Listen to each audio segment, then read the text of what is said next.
The universe stretches before us in every direction, an expanse so vast that human imagination struggles to contain it. Against the backdrop of this cosmic theater, our small blue world spins quietly through space, carrying with it the only life we know for certain exists anywhere. For most of human history, we believed Earth was unique, perhaps divinely crafted as the sole harbor for consciousness in an otherwise barren cosmos. But something fundamental has shifted in our understanding during recent decades, a transformation so profound that it changes not only what we know about the universe, but what we know about our place within it. Before we journey into these discoveries together, consider staying with this exploration in full screen to immerse yourself completely in what may be the most important scientific story of our time. If these questions about our cosmic future resonate with you, subscribing ensures you won't miss the continuing revelations as they unfold. The story begins not with telescopes pointed skyward, but with a simple question that humans have asked since they first looked up at the night sky and wondered, are we alone? That question carries within it another, perhaps even more fundamental. Could we survive anywhere else? For thousands of years, these questions remained purely philosophical, matters for poets and theologians rather than scientists. The stars were unreachable points of light, beautiful but forever beyond our grasp. Earth was all we had, all we would ever have, and so the question of whether other worlds might sustain us remained comfortably abstract. The transformation began in the closing years of the 20th century, though its roots reach back further into the history of astronomy and physics. The first confirmed detection of a planet orbiting another star came in 1992, when astronomers Alexander Wolszczan and Dale Frail announced they had found two worlds circling a pulsar designated PSRB 1257+12.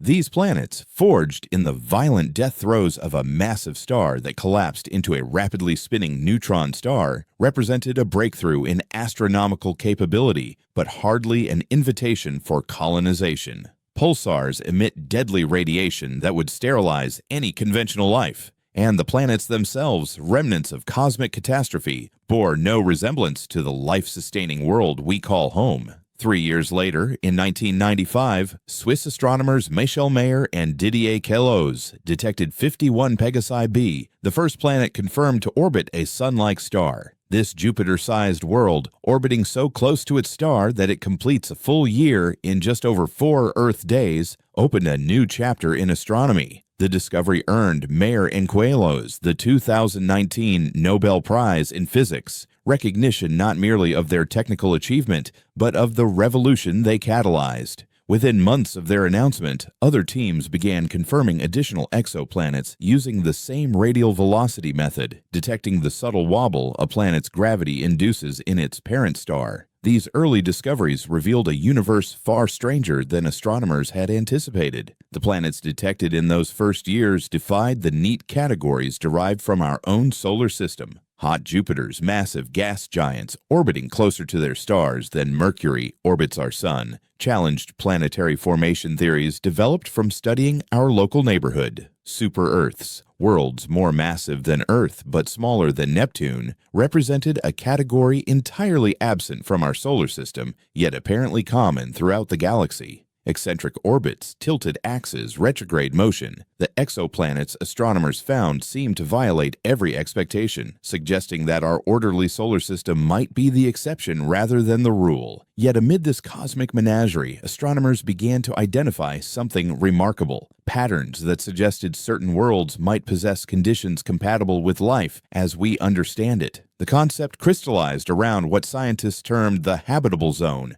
sometimes called the Goldilocks zone, the orbital region around a star where temperatures allow liquid water to exist on a planet's surface. Too close to the star, and water boils away into vapor. Too far, and it freezes solid. The habitable zone occupies the space where conditions are just right, where water can flow, pool, and cycle through phases just as it does on Earth. The importance of liquid water to this equation cannot be overstated. Every form of life on Earth, from extremophile bacteria thriving in boiling hot springs to psychrophilic organisms enduring Antarctic ice, requires water in its liquid form at least at some point in its life cycle. Water possesses unique chemical properties that make it an ideal medium for biological processes. It remains liquid over a wide temperature range under Earth-like atmospheric pressures. It serves as an excellent solvent, allowing complex chemistry to occur. Its molecular structure with oxygen's high electronegativity, creating polar bonds with hydrogen atoms, gives water unique properties, including high heat capacity, cohesion, adhesion, and the unusual characteristic of expanding when it freezes, allowing ice to float and creating protective layers over liquid water below. The habitable zone concept, however, represents only a starting point for assessing a world's potential to support life. Numerous other factors determine whether a planet might actually be habitable rather than merely occupying the right distance from its star. Atmospheric composition matters tremendously.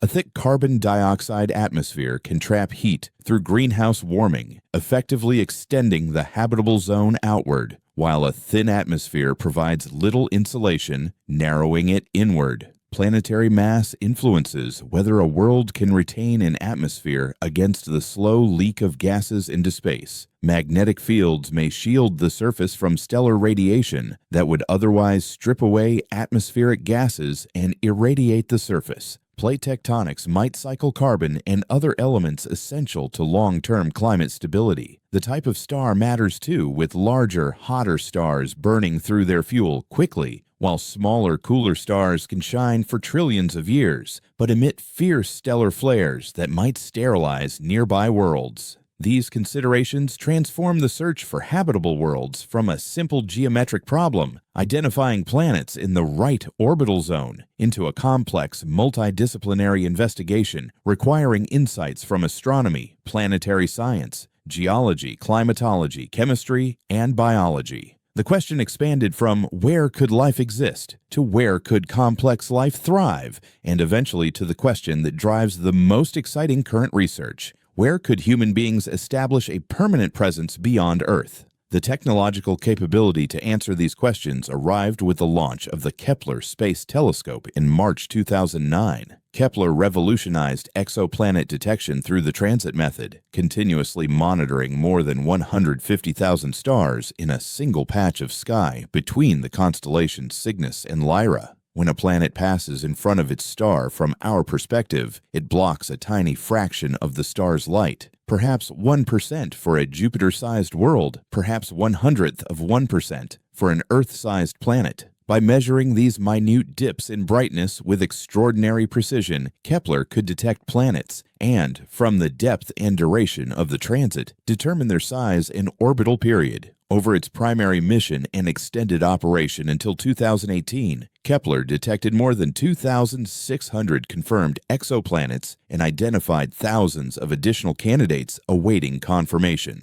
The data revealed that planets are extraordinarily common in our galaxy. Statistical analysis of Kepler results suggests that virtually every star hosts at least one planet on average, implying hundreds of billions of worlds in the Milky Way alone. More importantly for our purposes, the data showed that small, rocky planets orbiting in habitable zones are also common. Extrapolations from Kepler data suggest that perhaps 20 to 50% of Sun-like stars host potentially habitable worlds, and the numbers might be even higher for the most common stars in the galaxy, the small, cool red dwarfs that make up roughly 70% of all stars. This statistical revolution changed the conversation fundamentally. The question was no longer whether habitable planets exist. They clearly do, and in staggering numbers, but rather which specific worlds represent the best candidates for detailed study and, potentially, for future human colonization. As improved telescopes and detection methods provided increasingly detailed information about individual planets, certain worlds began to stand out, places where the combination of factors suggested not merely possible habitability, but conditions that might,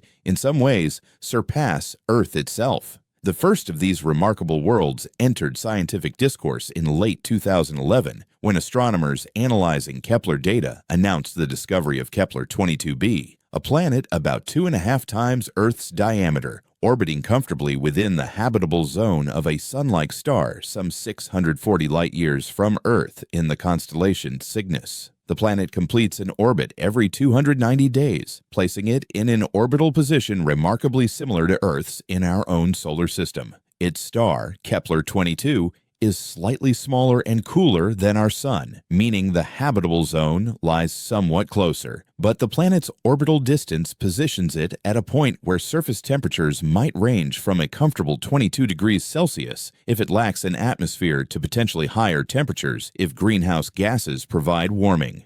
Kepler-22b's discovery generated enormous excitement because it represented the first confirmed planet found by Kepler that clearly resided in the habitable zone of a Sun-like star. Previous habitable zone candidates orbited stars quite different from our Sun, or fell at the edges of the habitable zone where conditions seemed more marginal. Kepler-22z, by contrast, seemed to occupy prime real estate, the kind of location where, if the planet possessed the right combination of other characteristics, liquid water oceans might cover its surface beneath skies warmed by a sun not entirely unlike our own. The planet's size, however, introduced uncertainty into assessments of its true nature. At 2.4 times Earth's diameter, Kepler-22b falls into the super-Earth category, a type of world absent from our solar system. If its composition resembles Earth's, a rocky surface with a metallic core, it might possess about 13 times Earth's mass. That mass would create surface gravity approximately twice what we experience on Earth, a significant increase but potentially within the range that humans could adapt to with difficulty. However, the planet might instead be a mini Neptune, a world with a small rocky core surrounded by a thick envelope of hydrogen and helium gas. In that scenario, there would be no surface to stand on, just increasingly dense layers of atmosphere transitioning gradually into fluid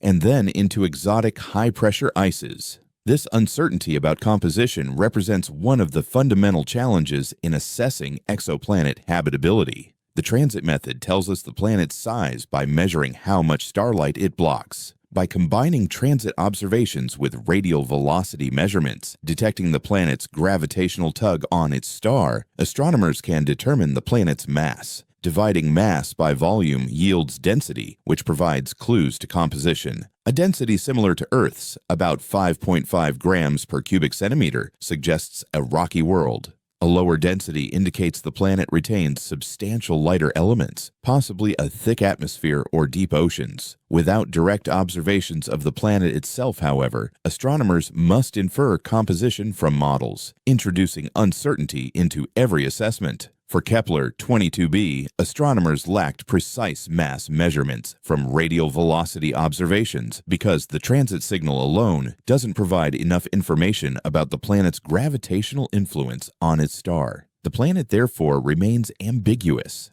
a tantalizing candidate that might be a water world or a mini Neptune, a potential new home, or an inhospitable gas envelope unsuitable for habitation. This ambiguity, frustrating as it is, characterizes many of the most intriguing exoplanet discoveries. We can identify promising candidates, but lack the detailed information needed to truly assess their habitability. The next major revelation came in April 2014, when NASA announced that Kepler had discovered Kepler-186f, the first Earth-sized planet found in the habitable zone of another star. Orbiting a red dwarf star about 580 light-years away in the constellation Cygnus, Kepler-186f represents a fundamentally different type of potentially habitable world than Kepler-22b. At only 1.1 times Earth's diameter, it almost certainly possesses a rocky composition, a world with solid ground rather than a gaseous mini-Neptune. Its star, Kepler-186, is a cool M-dwarf with about half the Sun's mass and only 4% of its luminosity, meaning the star shines with a deep reddish light, far dimmer than the yellow-white glow of our Sun.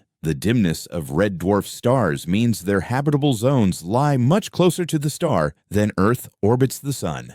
Kepler-186f completes an orbit every 130 days at a distance of about 0.43 astronomical units, 43% of the distance between Earth and the Sun. This proximity places the planet well within Mercury's orbit in our solar system, but because Kepler-186 radiates so much less energy than the Sun, the planet receives only about one-third the stellar flux that Earth receives, similar to what Mars experiences. If the planet possesses an atmosphere with greenhouse gases, surface temperatures might still allow liquid water, making the world potentially habitable despite receiving less stellar energy than Earth. Red dwarf stars, while far less luminous than sun-like stars, possess extraordinary longevity. Our sun will shine for approximately 10 billion years total, and it has already consumed roughly half that time. Kepler 186, by contrast, will shine for trillions of years, maintaining stable output far longer than the current age of the universe.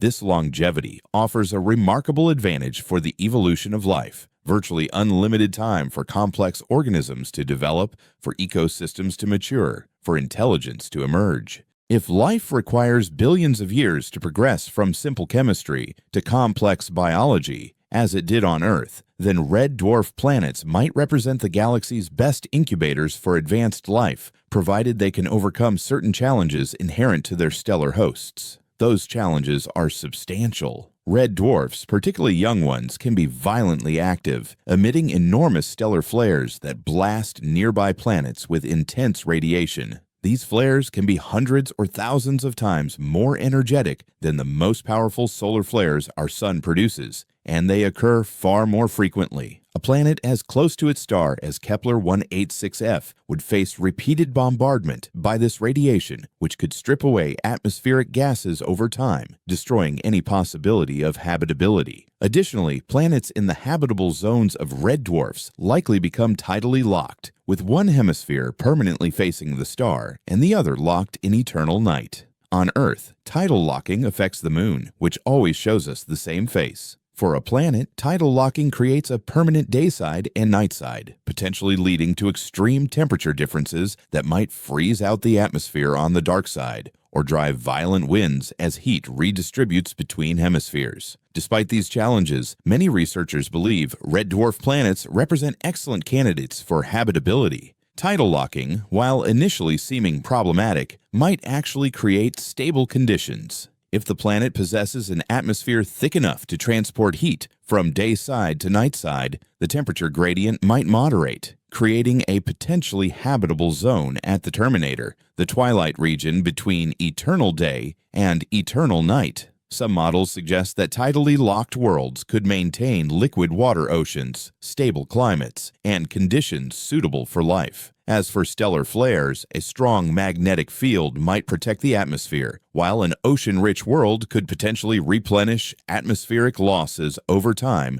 through volcanic outgassing. Kepler 186f therefore represents a different vision of habitability than the Earth analog ideal. Rather than a near twin of our world orbiting a sun-like star, it exemplifies habitability adapted to the most common stellar type in the galaxy. If life and habitability can exist under red dwarf stars' conditions, then the galaxy contains far more habitable worlds than if only sun-like stars can host life. Given that red dwarfs outnumber sun-like stars by roughly 10 to 1, the difference in total habitable worlds is staggering, potentially hundreds of billions of additional candidates for life, including complex life, including perhaps other civilizations. The discoveries continued with increasing frequency as astronomers refined their analysis techniques and missions beyond Kepler joined the search. In July 2015, NASA announced what might be the most Earth-like planet yet discovered, Kepler 452b, a world about 60% larger than Earth, orbiting within the habitable zone of a sun-like star. Located roughly 1,400 light-years away in the constellation Cygnus, Kepler 452b orbits its star every 385 days, a year length remarkably similar to Earth's.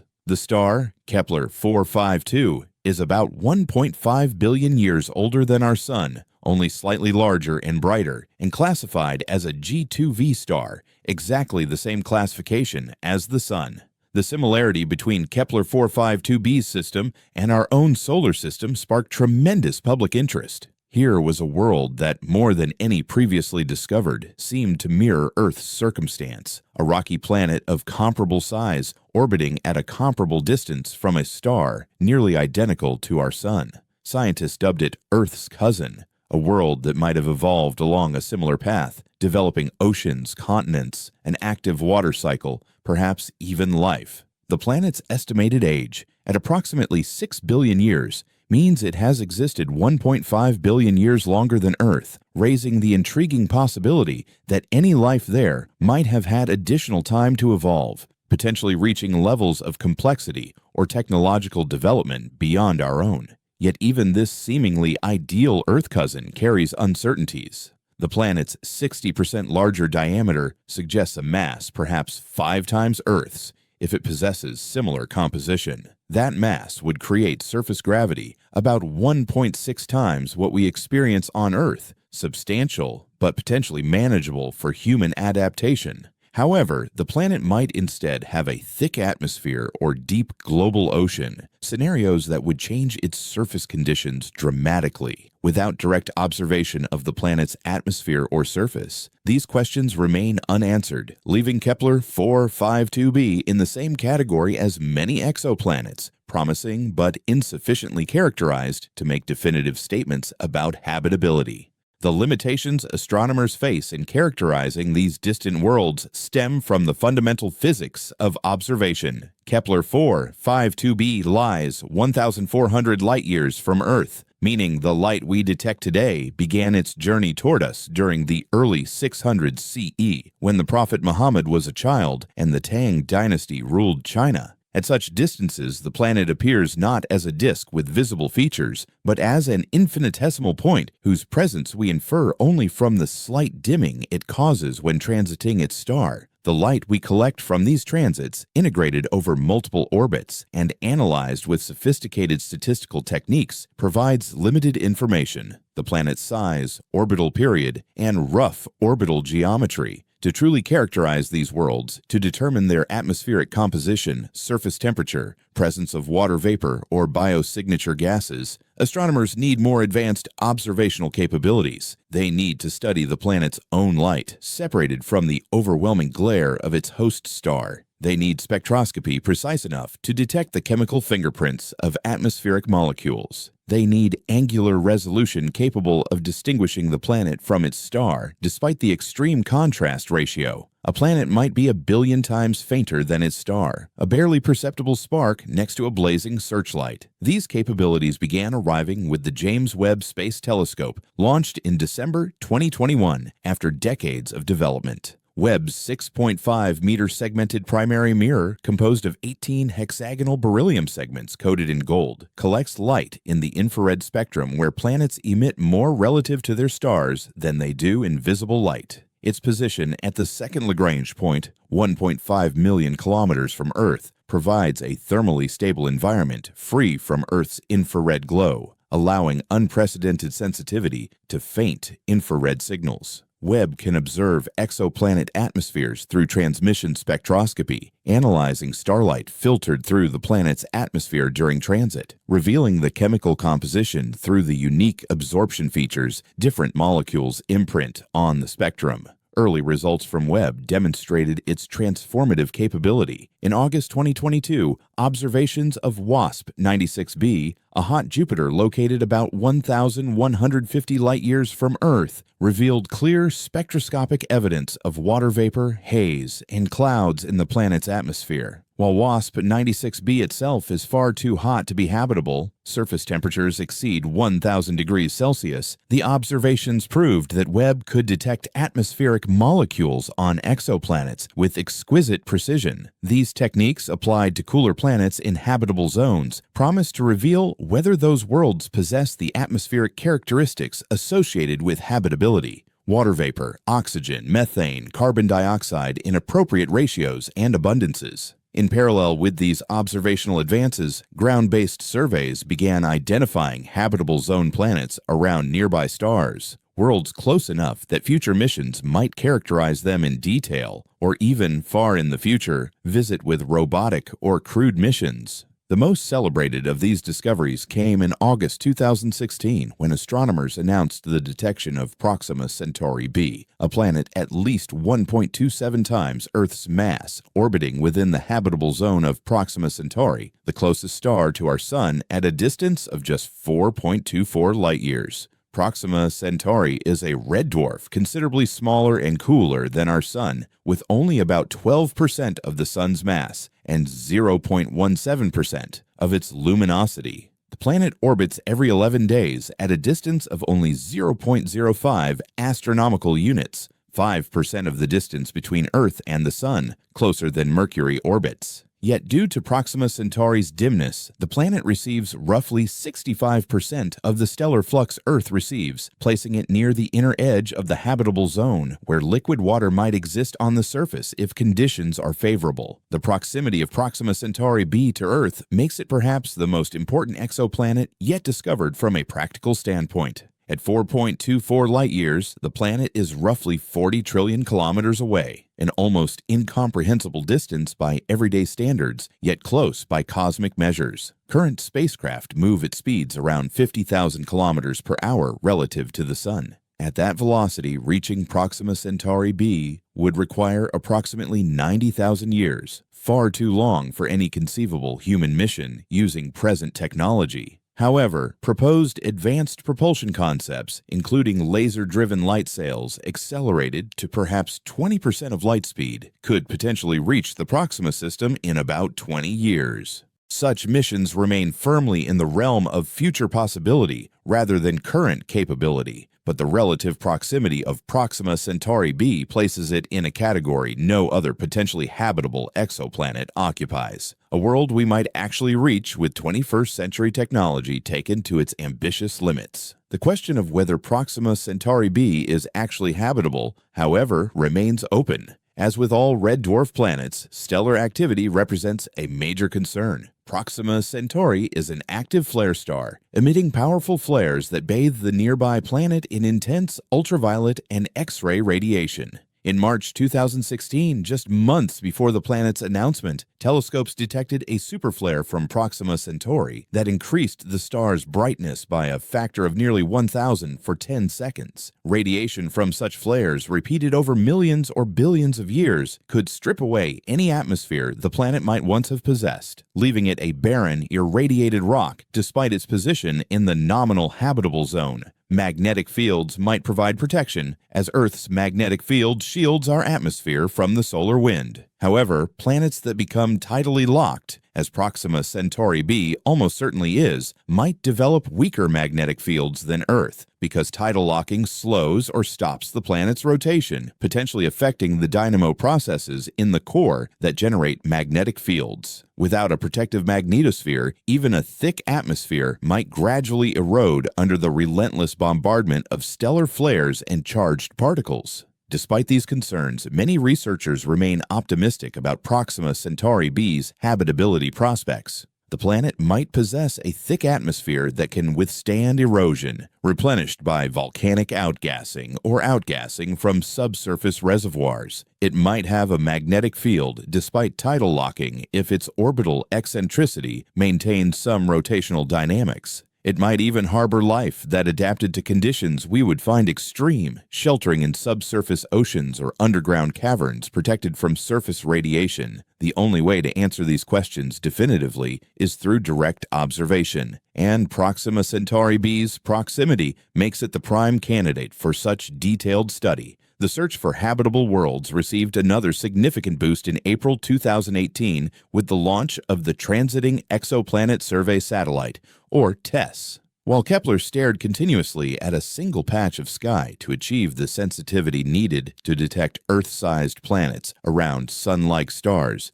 TESS surveys the entire sky, focusing on bright, nearby stars. Its primary mission is to identify exoplanets around stars close enough and bright enough that detailed follow-up observations can characterize the planet's atmospheres and compositions. Over its first 2 years, TESS discovered thousands of candidate planets, many orbiting stars within 100 light-years of Earth. One of TESS's most intriguing discoveries came in January 2020 with the announcement of TOI 700d, an Earth-sized planet orbiting in the habitable zone of a small M-dwarf star about 100 light-years away in the constellation Dorado. At exactly Earth size, TOI 700d receives about 86% of the stellar energy that Earth receives from the Sun. It orbits every 37 days, locked in synchronous rotation so that one hemisphere always faces the star. Its star, TOI 700, is about 40% the Sun's mass and size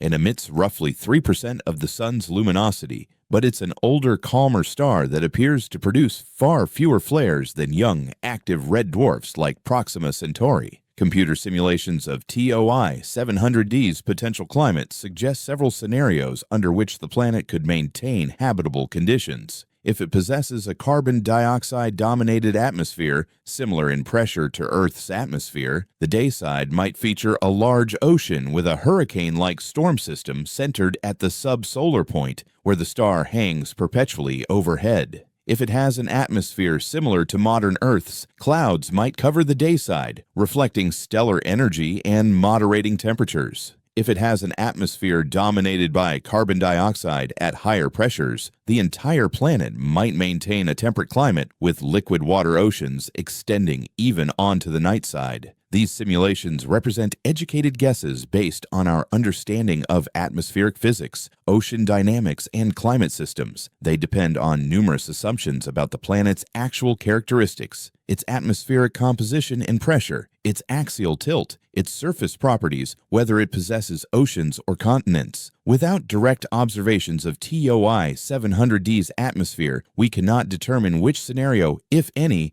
corresponds to reality.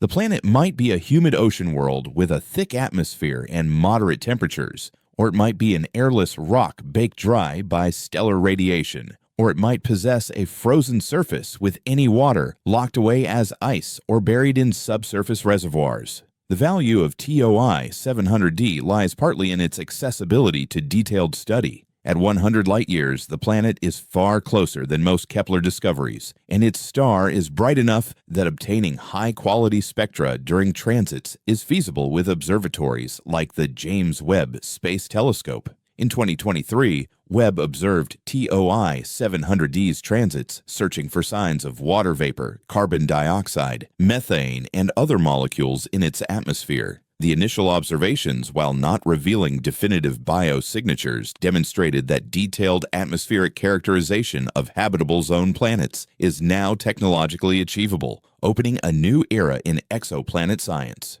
Beyond these individual discoveries, astronomers have identified numerous other potentially habitable worlds orbiting in the habitable zones of their stars. The TRAPPIST-1 system, located about 40 light-years away in the constellation Aquarius, hosts 7 Earth-sized planets orbiting an ultracool red dwarf star. 3 of these planets, TRAPPIST-1 EF and G, orbit within the habitable zone, and all 3 might possess the right conditions for liquid water if they have appropriate atmospheres. The system's compactness is remarkable. All 7 planets orbit closer to their star than Mercury orbits the Sun. Yet due to TRAPPIST-1's extreme dimness, only 0.05% of the Sun's luminosity, the innermost planets roast while the outermost ones freeze, with the 3 middle planets positioned in the temperate zone. The TRAPPIST-1 planets have densities consistent with rocky composition, and some may possess significant water content. Perhaps 30 to 50% of their mass is water, compared to Earth's 0.02%.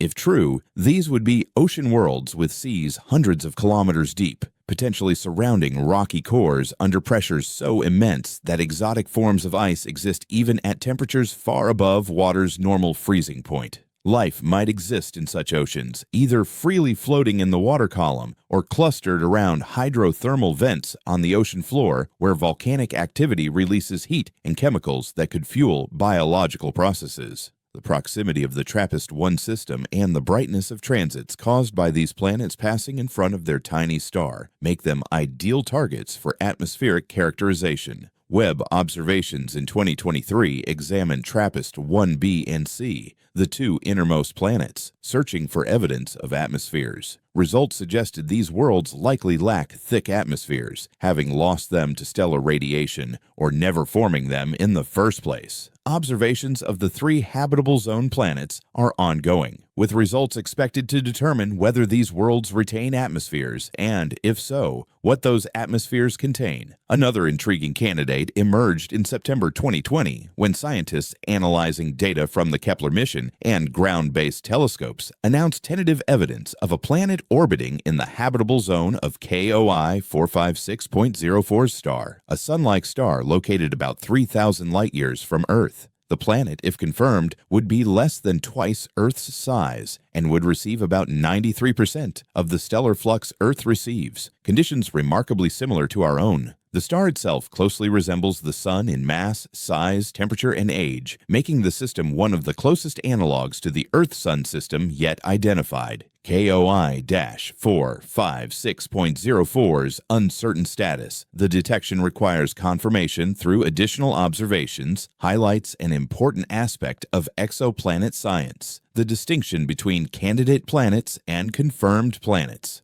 A candidate planet shows a signal consistent with a planetary transit, but alternative explanations have not been fully ruled out. An eclipsing binary star system, for instance, can produce dips in brightness that might mimic a planetary transit if the geometry and stellar properties align in particular ways. A confirmed planet has been validated through additional observations that rule out false positive scenarios, typically through detection of the planet's gravitational influence on its star, via radial velocity measurements or through statistical arguments that demonstrate the probability of a false positive is vanishingly small. The field of exoplanet research thus contains two populations of potentially habitable worlds: confirmed planets with well-established existence and candidates awaiting validation.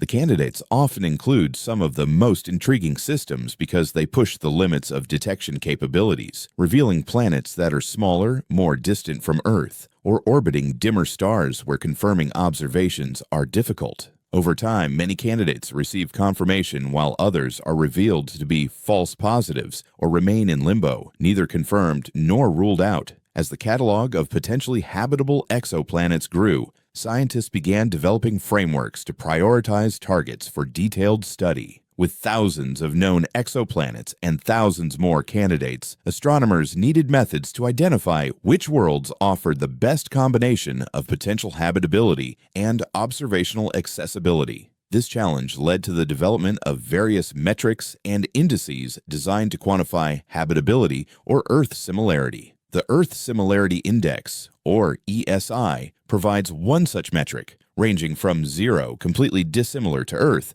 to 1, identical to Earth. The index considers the planet's size, density, escape velocity, and surface temperature, combining these factors into a single number that indicates overall similarity to Earth. Planets with ESI values above 0.8 are considered quite Earth-like, while values below 0.5 indicate significant differences. Kepler 452b, for example, has an estimated ESI around 0.83, indicating strong similarity despite its larger size. Proxima Centauri b has an ESI around 0.87, reflecting its mass and temperature conditions despite orbiting a very different type of star. The ESI, while useful, captures only certain aspects of habitability. It does not account for stellar activity, atmospheric composition, magnetic fields, or geological processes, all factors that might determine whether a world is actually habitable beyond simply occupying the right size and temperature range. A planet might score highly on the ESI,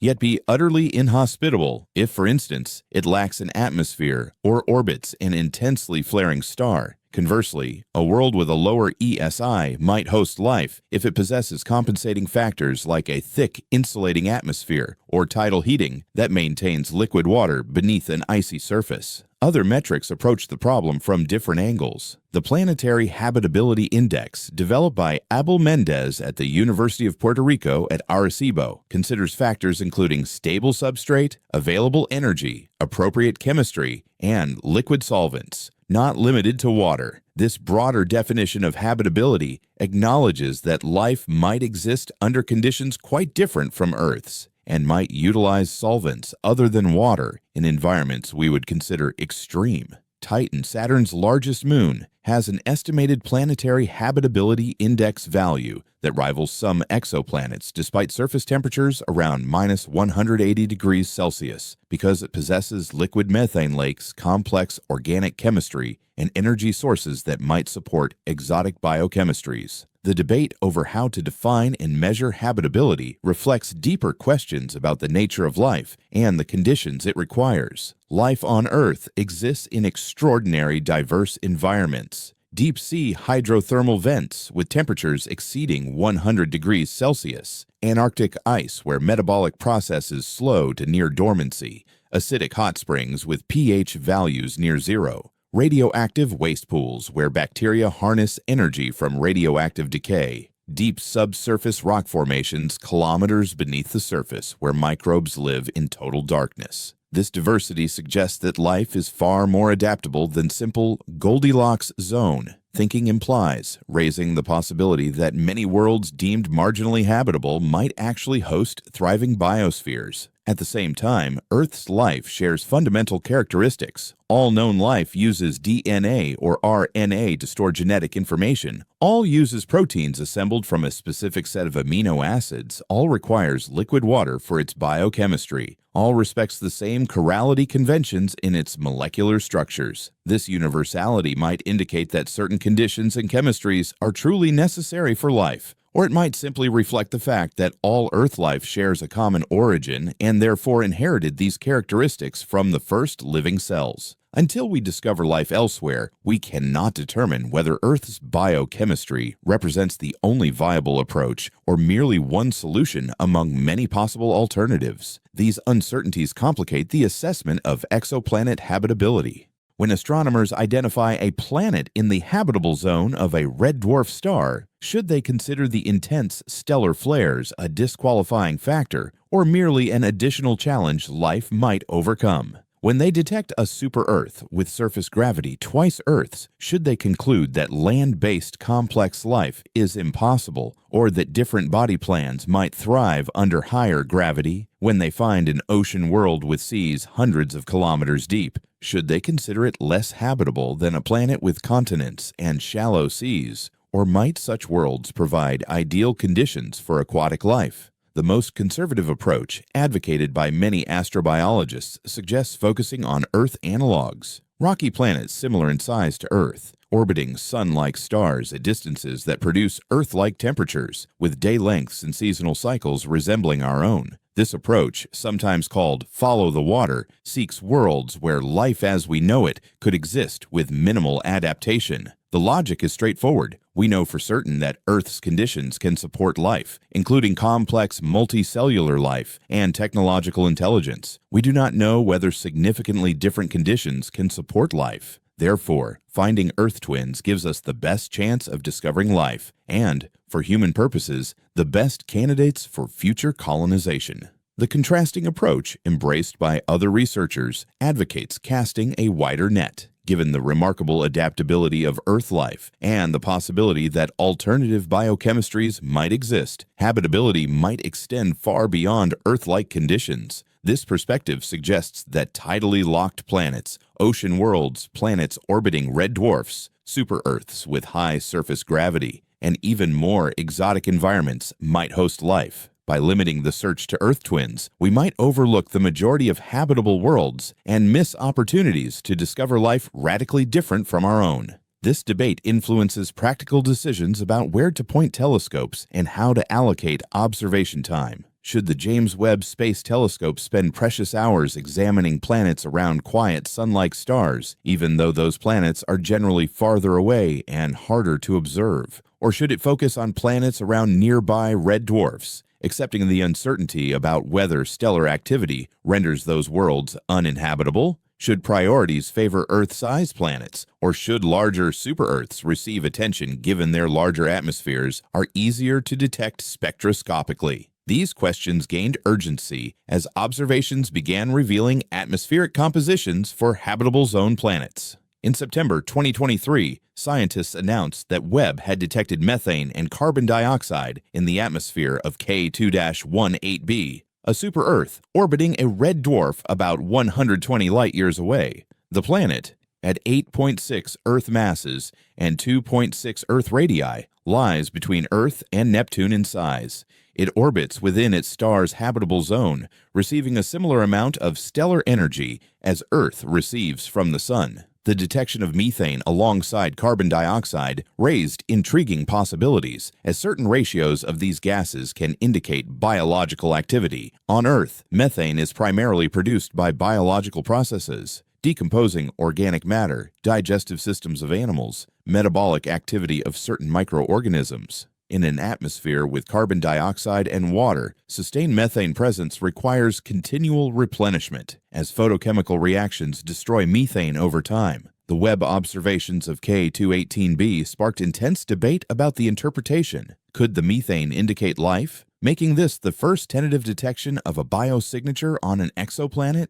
Or could geological processes explain the methane abundance through volcanism or other non-biological sources? Further complicating interpretation, K218b might be a Hycean world, a hypothesized category of habitable planet consisting of a hydrogen-rich atmosphere above a liquid water ocean. Hycean worlds, if they exist, would represent a new class of potentially habitable planet quite different from Earth, with conditions supporting life despite the hydrogen atmosphere and potentially extreme pressures at the ocean surface. The ambiguity surrounding K218b's atmospheric composition and habitability exemplifies the challenges facing exoplanet science at this frontier moment. We have reached the capability to detect molecules in exoplanet atmospheres, but interpreting those detections, distinguishing between biological and non-biological sources, understanding the planet's true physical states, assessing their actual habitability, requires grappling with immense uncertainties. The planets are distant, faint, and often orbiting stars quite unlike our Sun. The atmospheric signals are subtle, the data noisy, the theoretical models based on limited understanding of planetary processes. Every conclusion remains provisional, subject to revision as new data arrives and theoretical understanding advances. Despite these challenges, the pace of discovery continues to accelerate. As of early 2024, astronomers had confirmed more than 5,500 exoplanets, with thousands of additional candidates awaiting confirmation. Of these confirmed planets, dozens orbit within their stars' habitable zones, and perhaps 10 or 20 show sufficient promise, appropriate size, potentially rocky composition, moderate stellar environments, to be considered genuinely plausible candidates for habitability. This number grows with each new survey and improving detection methods. Future missions promise to expand the catalog dramatically. The European Space Agency's Plato mission, planned for launch in 2026, will search for Earth-like planets around Sun-like stars, focusing on bright targets suitable for atmospheric characterization. NASA's Nancy Grace Roman Space Telescope, scheduled for launch in the mid-2020s, will use gravitational microlensing and direct imaging to discover planets at a wide range of orbital distances, including colder worlds beyond the habitable zone and potentially Earth-like planets around nearby stars. Ground-based, extremely large telescopes, the Giant Magellan Telescope, the 30-meter telescope, and the European Extremely Large Telescope, will provide angular resolution and light-gathering power, enabling direct imaging and spectroscopy of exoplanets around nearby stars. These advancing capabilities move the field from simple detection and characterization toward a more profound question: which planets are not merely habitable, but optimally suited for complex life, including potentially human life? This question requires considering not just whether liquid water might exist, but whether the planet provides the suite of conditions that enabled Earth to develop complex ecosystems and maintain them over billions of years. Earth's habitability depends on numerous factors beyond just its position in the Sun's habitable zone. The planet's size and mass are crucial, large enough to retain an atmosphere through gravitational pull, but not so large that it captures a thick hydrogen-helium envelope like the gas giants. Earth's mass, at approximately 5.97 times 10 to the 24th kilograms, produces surface gravity of 9.8 meters per second squared, strong enough to retain nitrogen and oxygen while allowing lighter hydrogen and helium to escape over geological time. This balance gave Earth an atmosphere dominated by nitrogen and oxygen rather than the hydrogen-rich atmospheres that characterize larger planets. The planet's internal heat drives plate tectonics, the process by which Earth's lithosphere fractures into plates that move, collide, and subduct. Plate tectonics cycles carbon between the atmosphere and the interior, regulating atmospheric carbon dioxide levels over geological time through the carbonate-silicate cycle. When atmospheric carbon dioxide increases, increased greenhouse warming accelerates weathering of silicate rocks. which combines carbon dioxide with calcium and magnesium to form carbonates that wash into the ocean and eventually subduct into the mantle. When carbon dioxide decreases, reduced greenhouse effect cools the planet, slowing weathering and allowing volcanic outgassing to replenish atmospheric carbon dioxide.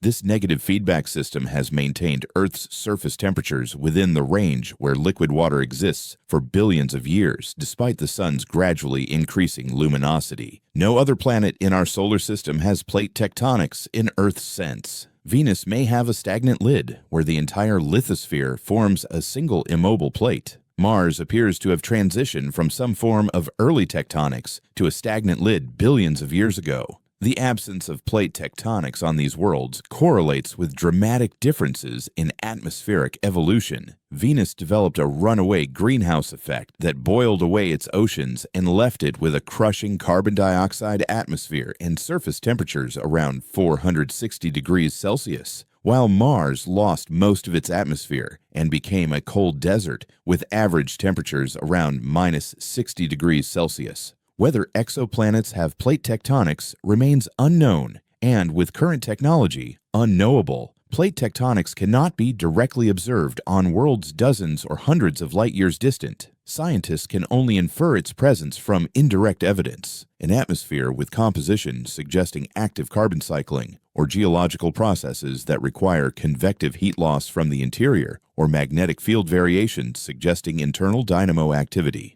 Until we develop far more advanced observational capabilities, perhaps orbital missions to exoplanets centuries hence, the presence or absence of plate tectonics on specific worlds remains speculative. Yet plate tectonics might not be strictly necessary for habitability. Venus and Mars demonstrate that its absence can lead to uninhabitable conditions, but the causal relationships are complex and debated. Perhaps Venus would have developed a runaway greenhouse regardless of tectonic activity due to its proximity to the Sun and the amount of stellar energy it receives. Perhaps Mars would have lost its atmosphere due to its small size and low gravity, allowing atmospheric escape, combined with loss of its magnetic field that left the atmosphere vulnerable to stripping by the solar wind. Perhaps alternative mechanisms for climate regulation exist on other worlds: oceanic buffering, biological regulation, atmospheric circulation patterns that differ from Earth's. Earth's moon plays a subtle but potentially important role in the planet's habitability. The moon stabilizes Earth's axial tilt, preventing large variations that would cause dramatic climate swings.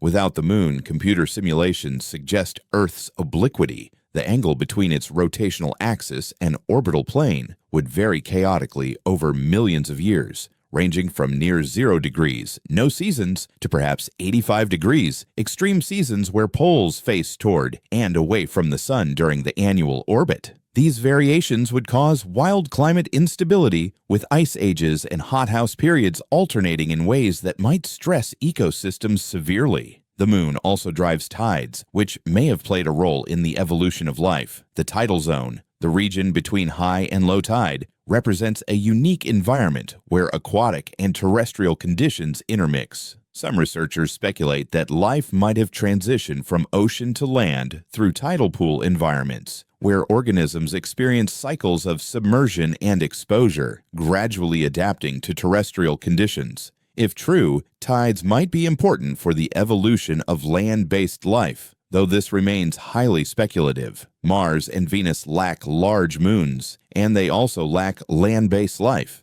But whether these facts are causally related is unclear. Most exoplanets probably lack large moons like Earth's. The prevailing theory for the moon's formation, a giant impact between the proto-Earth and a Mars-sized object early in the solar system's history, suggests that large moons result from rare, stochastic events rather than common processes. Statistical arguments suggest that most Earth-like planets orbit their stars without accompanying large moons, meaning their obliquity might vary more than Earth's, potentially causing greater climate instability. Whether this instability would prevent the emergence of life or merely challenge life to adapt to variable conditions remains an open question. Earth's magnetic field, generated by dynamo processes in its liquid iron outer core, provides another potentially crucial factor for habitability. The magnetic field deflects the solar wind, a stream of charged particles flowing outward from the sun. Without this protection, the solar wind would gradually strip away atmospheric gases, eroding the atmosphere over hundreds of millions or billions of years. Mars lost its global magnetic field billions of years ago, and its atmosphere subsequently thinned dramatically, contributing to the planet's current cold, dry state.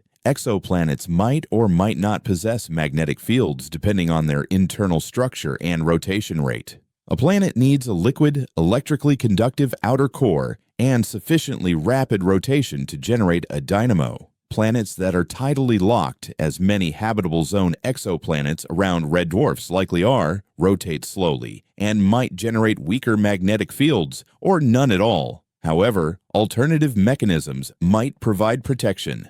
A thick atmosphere can resist erosion even without a magnetic field, and induced magnetospheres, magnetic fields generated by interactions between the solar wind and atmospheric ions, might provide some shielding. The composition of Earth's atmosphere, dominated by nitrogen and oxygen with trace amounts of carbon dioxide, water vapor, and other gases, results from billions of years of geological and biological evolution. The early Earth had an atmosphere rich in nitrogen, carbon dioxide, water vapor, and perhaps methane, but little free oxygen. Oxygen accumulated only after photosynthetic organisms evolved and began producing it as a waste product, a process that dramatically transformed the planet's surface chemistry and atmosphere. The Great Oxidation Event, occurring around 2.4 billion years ago, saw atmospheric oxygen levels rise from near zero to perhaps a few percent of present levels.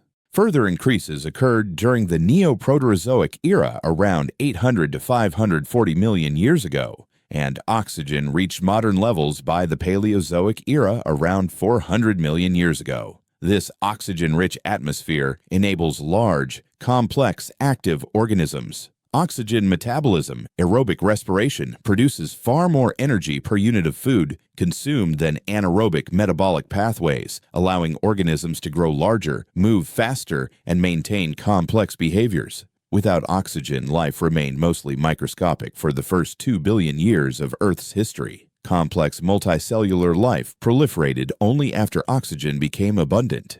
Technological civilization requires complex multicellular life, so atmospheric oxygen might be essential for the emergence of intelligence and technology. Yet oxygen is a biosignature, a gas whose sustained presence in an atmosphere indicates biological activity. Oxygen reacts readily with rocks and other materials, so maintaining high atmospheric oxygen levels requires continual biological production. If we detect significant oxygen in an exoplanet's atmosphere, particularly in combination with methane and water vapor, it suggests biological processes are operating on that world. The search for atmospheric oxygen on habitable zone exoplanets represents one of the primary goals of current exoplanet characterization efforts, as its detection would provide strong evidence for life. However, false positives exist, abiotic processes that could produce oxygen without biology. Photodissociation of water vapor by ultraviolet light splits water molecules into hydrogen and oxygen. The hydrogen escapes to space while oxygen accumulates in the atmosphere. This process, while generally slow, might produce detectable oxygen on planets receiving intense ultraviolet radiation from their stars. Distinguishing biotic oxygen from abiotic oxygen requires careful analysis of the full atmospheric composition and the planet's environment.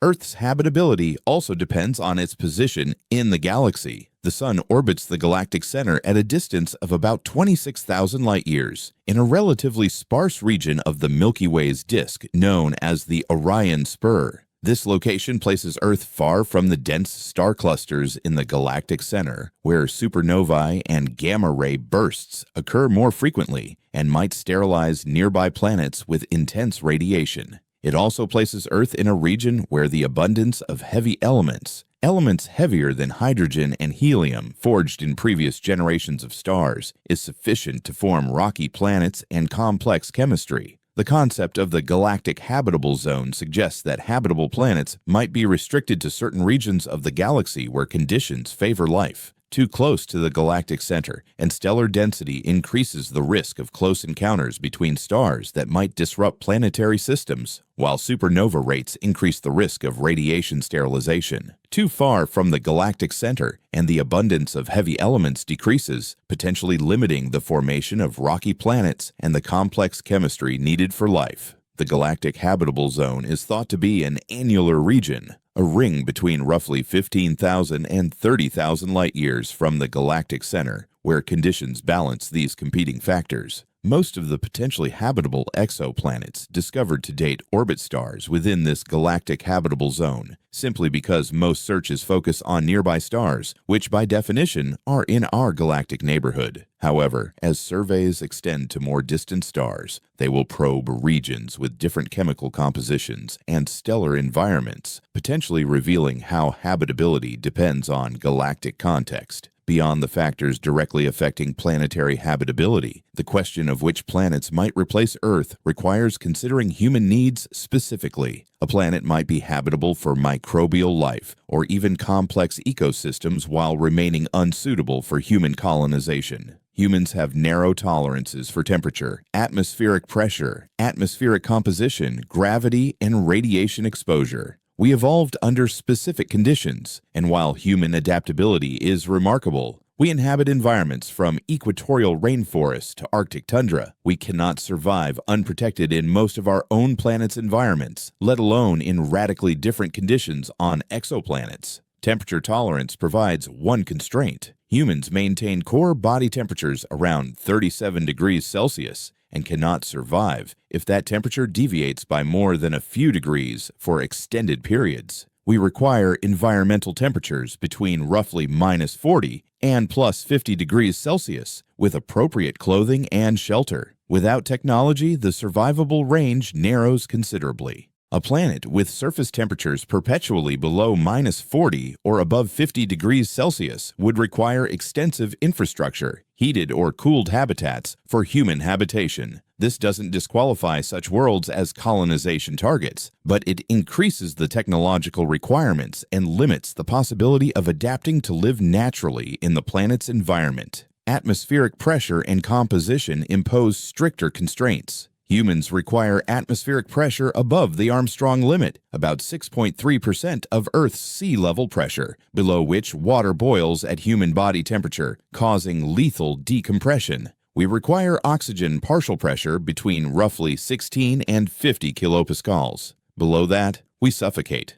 Above that, oxygen becomes toxic. We are sensitive to carbon dioxide, which becomes toxic at concentrations above a few percent. We cannot tolerate significant concentrations of many gases that might exist in exoplanet atmospheres: ammonia, hydrogen sulfide, sulfur dioxide, methane in high concentrations, and numerous others. A genuinely habitable exoplanet for humans would need an atmosphere surprisingly similar to Earth's. Total pressure between about 50 and 200 kilopascals, oxygen partial pressure around 20 kilopascals, nitrogen or another inert gas as the dominant component, and minimal concentrations of toxic gases. It would also ideally lack biological hazards, alien microorganisms that might infect humans or produce toxins in the environment. The probability that any given exoplanet, even one in the habitable zone with liquid water and a rocky surface, precisely matches these requirements is vanishingly small. This reality suggests that human colonization of exoplanets would almost certainly require technology to create habitable environments. Even on relatively Earth-like worlds, colonists would likely need sealed habitats with controlled atmospheres, at least initially.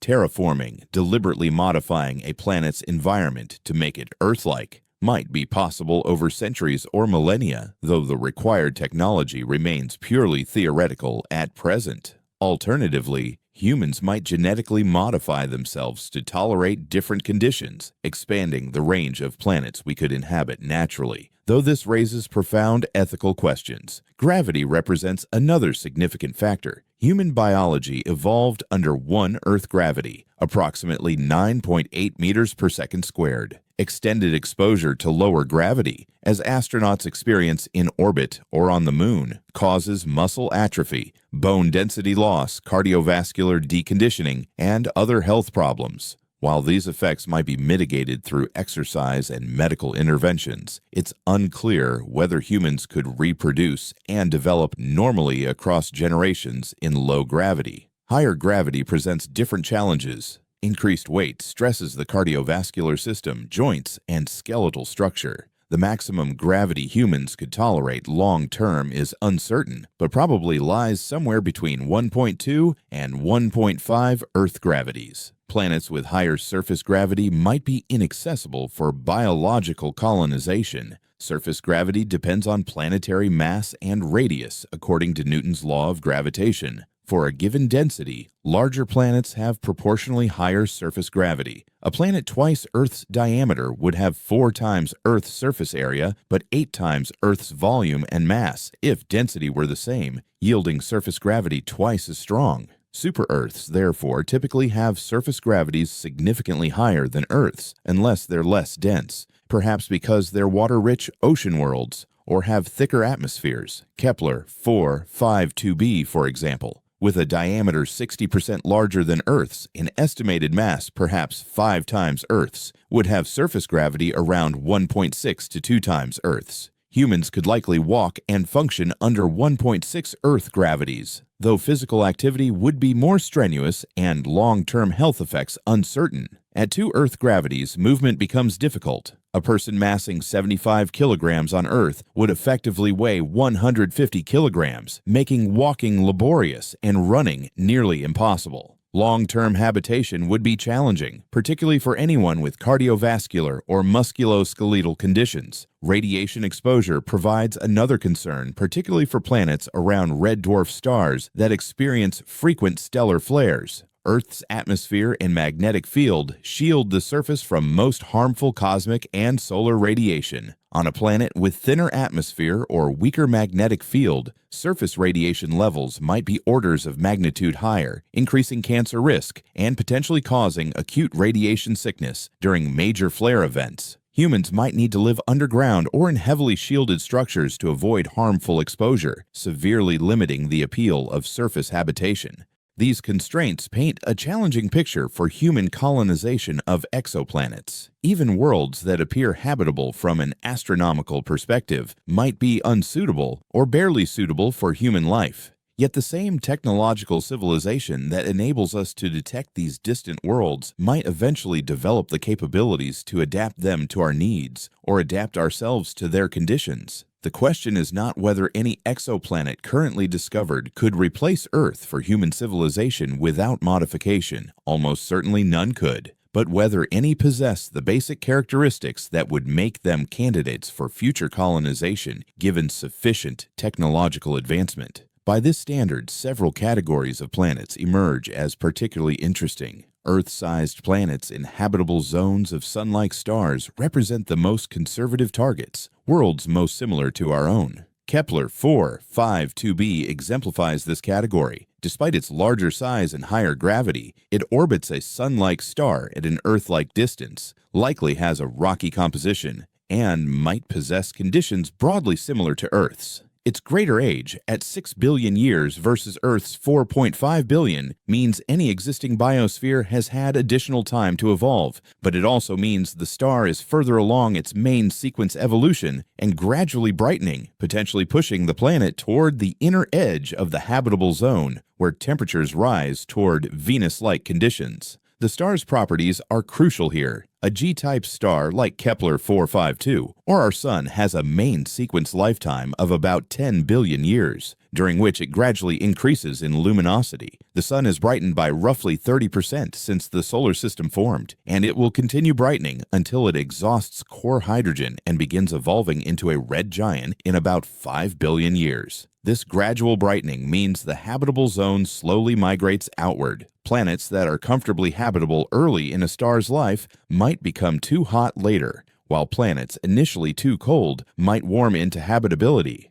Kepler 452b, orbiting an older star, might be experiencing conditions warmer than Earth-like, perhaps analogous to Earth's climate during warm periods in geological history. Super-Earths like K218b present a different category, larger planets with potentially thick atmospheres and deep oceans, orbiting typically in the habitable zones of red dwarfs.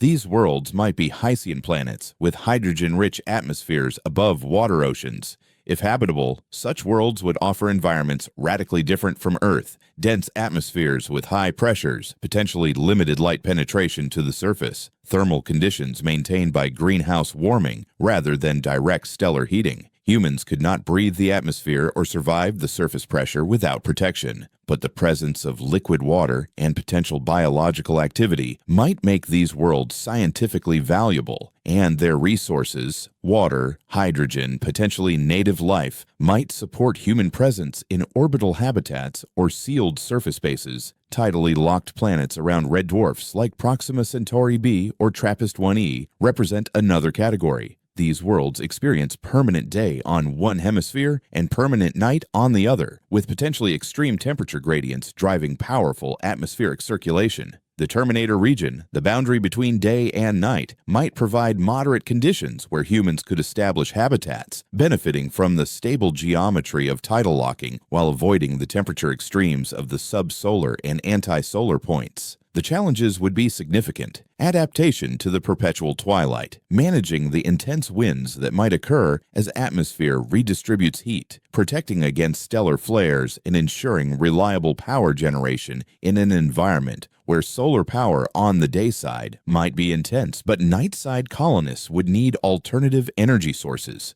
Ocean worlds, like some of the TRAPPIST-1 planets might be, present unique challenges and opportunities. Without continents or dry land, traditional surface colonization would be impossible. Instead, humans might establish floating cities or submarine habitats, harvesting resources from the ocean and potentially interacting with any native marine ecosystems. The technological demands would be substantial, maintaining buoyant structures or pressurized submarines, extracting materials from seawater or the ocean floor, managing food production in aquatic environments. Yet Earth's own oceans demonstrate that water worlds can be remarkably rich in life, and the sheer volume of water on an ocean world might provide resources for long-term habitation. Desert worlds, planets with limited surface water but potentially habitable conditions, might resemble Mars, but with sufficient atmosphere to maintain liquid water in localized regions, perhaps in low-lying basins or polar regions. Such worlds might be easier to colonize than water-rich planets because they offer solid, stable ground and easier access to mineral resources. They might also be easier to terraform, as adding water and greenhouse gases to warm the climate would be more straightforward than trying to create dry land on an ocean world. However, limited water availability would constrain population size and agricultural production unless colonists could extract water from subsurface reservoirs or import it from other sources.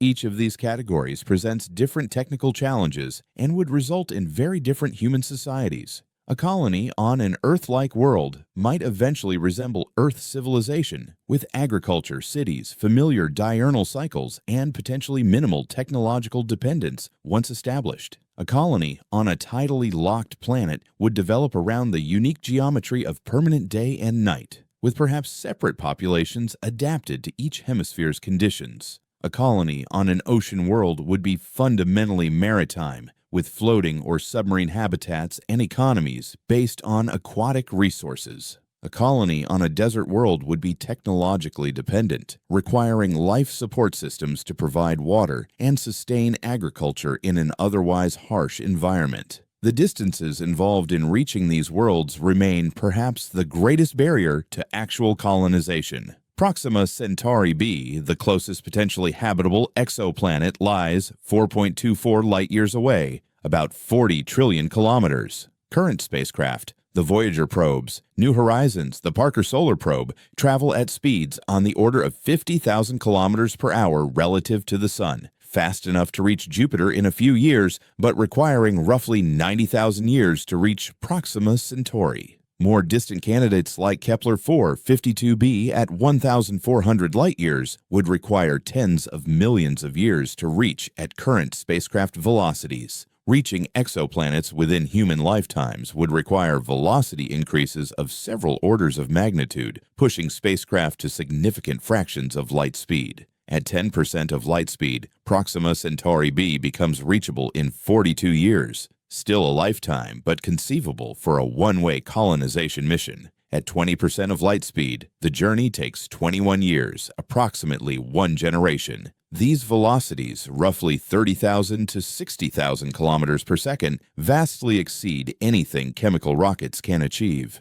The energy requirements are immense. Accelerating even a small spacecraft to these velocities requires kinetic energy comparable to nuclear weapons, and slowing down at the destination requires equal energy. Proposed solutions include nuclear pulse propulsion, where nuclear explosions propel a spacecraft forward, fusion rockets that use fusion reactions to expel propellant at extremely high velocity, antimatter rockets that harness matter-antimatter annihilation for maximum energy release, and light sails, thin reflective sheets accelerated by laser or solar radiation pressure. Each approach faces formidable technical challenges. Nuclear pulse propulsion requires thousands of nuclear devices and poses radiation risks to the crew. Fusion rockets require sustained fusion reactions, which humanity has not yet achieved for power generation, much less propulsion. Antimatter rockets require producing and storing antimatter, which currently can be created only in particle accelerators in minuscule quantities at enormous cost. Light sails require massive laser arrays or enormous sails to generate sufficient acceleration, and they provide no means of deceleration at the destination. The Breakthrough Starshot Initiative, announced in 2016 by physicist Stephen Hawking and investor Yuri Milner, proposes using light sails to reach nearby stars. The concept involves accelerating tiny spacecraft, weighing only a few grams, to 20% of light speed using a powerful ground-based laser array. These ultralight probes, carrying miniaturized cameras and instruments, could reach Proxima Centauri in about 20 years and transmit data back to Earth, revealing whether Proxima Centauri b is truly habitable. However, the technology for such a mission does not yet exist. The laser array would need to generate gigawatts of power and focus it precisely on a light sail just meters across as it recedes from Earth. The probes would be far too small to carry humans or even substantial robotic systems. They would be reconnaissance missions only, scouts that might tell us whether the journey is worth making but could not establish a presence. Larger missions capable of carrying humans would require far greater resources and technological advancement. A crewed starship would need propulsion systems capable of accelerating and decelerating payloads of thousands of tons, life support systems that can sustain humans for decades, radiation shielding to protect against cosmic rays during the interstellar journey, and reliability unprecedented in human engineering, since failures during a multi-decade voyage would be catastrophic.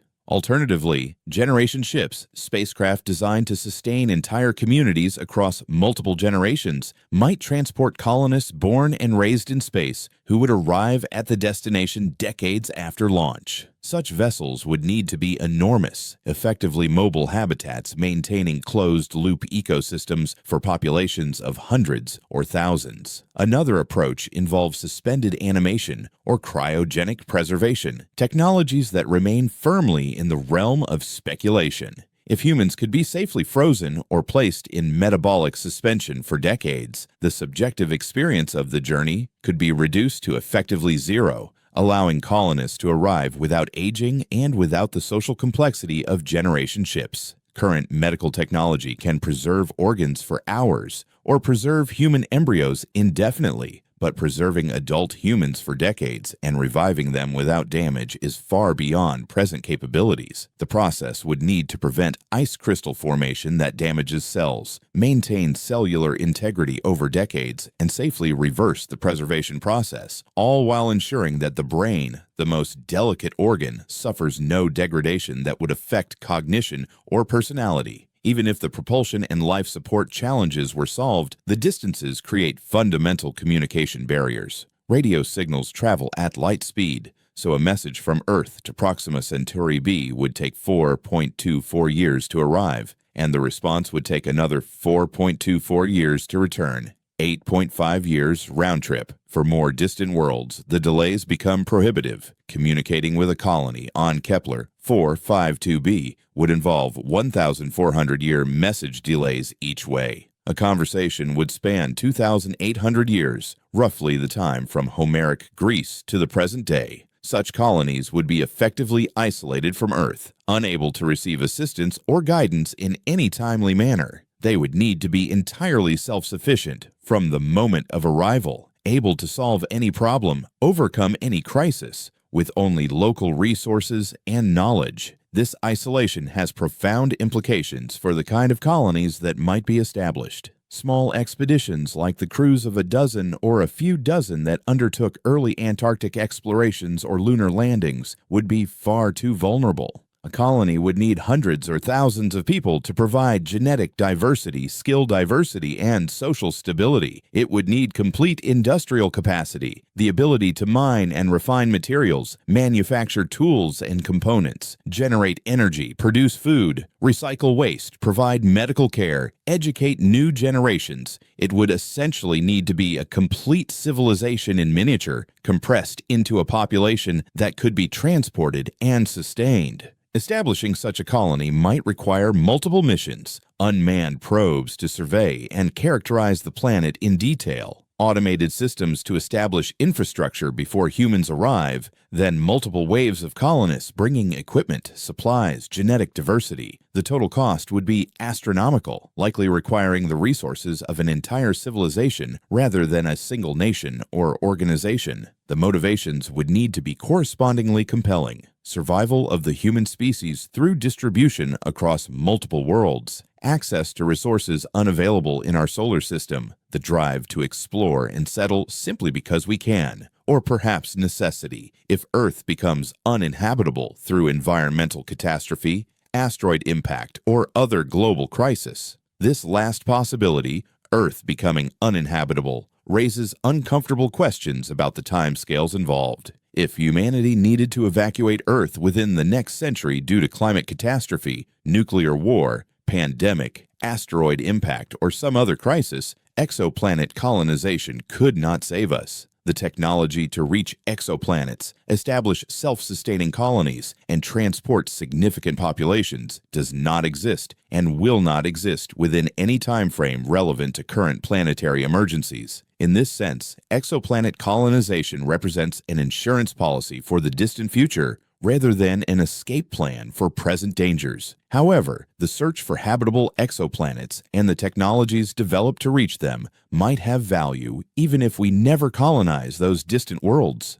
The same propulsion technologies that could enable interstellar travel would revolutionize travel within our own solar system, making journeys to Mars or the outer planets quick and routine. The life support and ecological technologies needed for generation ships would improve our ability to create sustainable, closed-loop systems on Earth, potentially helping address environmental challenges. The knowledge gained from studying exoplanet atmospheres, climates, and potential biospheres would deepen our understanding of how planets work, including our own. And the perspective shift from seeing Earth as our only possible home to understanding it as one world among many might change how we value and protect our planet. The discovery of genuinely habitable exoplanets, worlds where life exists or could exist, where ecosystems thrive, where complex organisms evolve, would transform human philosophy and culture. For all of recorded history, humans have wondered whether we are alone in the universe. The discovery of even microbial life on an exoplanet would answer that question definitively. We are not alone. Life emerges wherever conditions permit. The universe is fertile and alive. The discovery of complex life, ecosystems, perhaps intelligent life, would be even more profound, challenging our assumptions about humanity's place in the cosmos and our uniqueness or lack thereof. The search for biosignatures in exoplanet atmospheres represents one of the primary scientific goals of current and future observatories.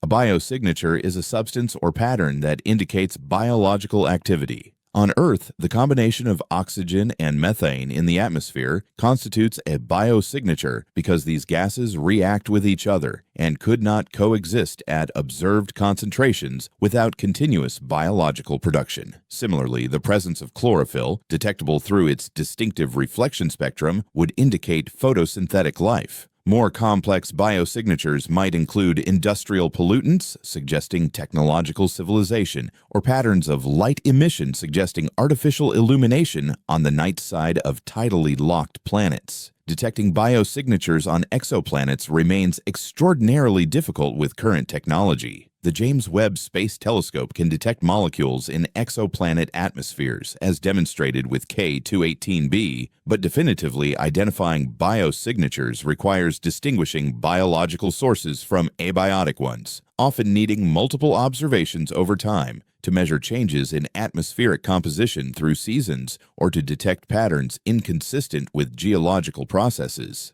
Future observatories, including proposed missions like NASA's Habitable Worlds Observatory and ESA's LIFE mission, are specifically designed to search for biosignatures on habitable zone planets around nearby stars, using advanced spectroscopy and interferometry to directly image exoplanets and analyze their atmospheric compositions with sensitivity far exceeding current capabilities. These future missions, if funded and built, might detect biosignatures on exoplanets within the next few decades, potentially discovering that life is common in the galaxy. Alternatively, they might find that habitable planets are common but apparently lifeless, suggesting that the emergence of life is rare or that life exists in forms we cannot detect remotely. Either result would profoundly inform our understanding of biology, planetary science, and our own significance. The question of intelligent life on exoplanets invokes different considerations. The Drake equation, formulated by astronomer Frank Drake in 1961, attempts to estimate the number of communicating civilizations in our galaxy by multiplying factors including the star formation rate, the fraction of stars with planets, the number of habitable planets per star, the fraction where life emerges, the fraction where intelligence evolves, the fraction that developed technology capable of communication, and the longevity of such civilizations.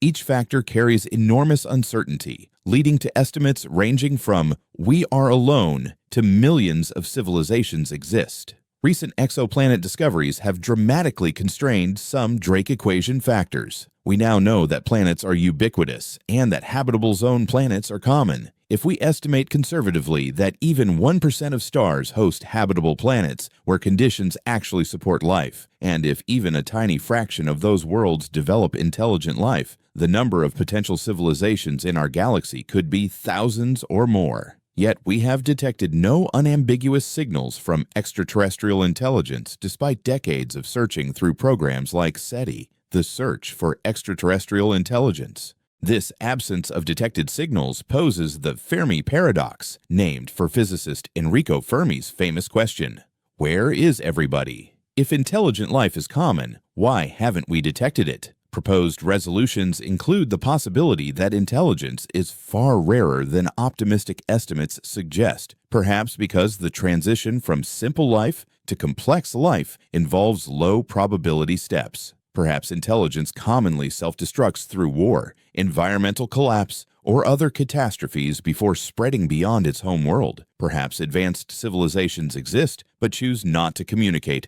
or communicate in ways we haven't recognized, or have physical limitations that prevent galactic expansion. Perhaps the galaxy is vast, and civilizations isolated by distance, each believing they are alone because they cannot detect others across the immense gulfs between stars. The discovery of habitable exoplanets does not resolve the Fermi paradox, but it sharpens the question. If habitable worlds are common and apparently lifeless, perhaps life's emergence is the rare step. If habitable worlds commonly show biosignatures indicating life, but no signs of intelligence or technology, perhaps intelligence is the rare step.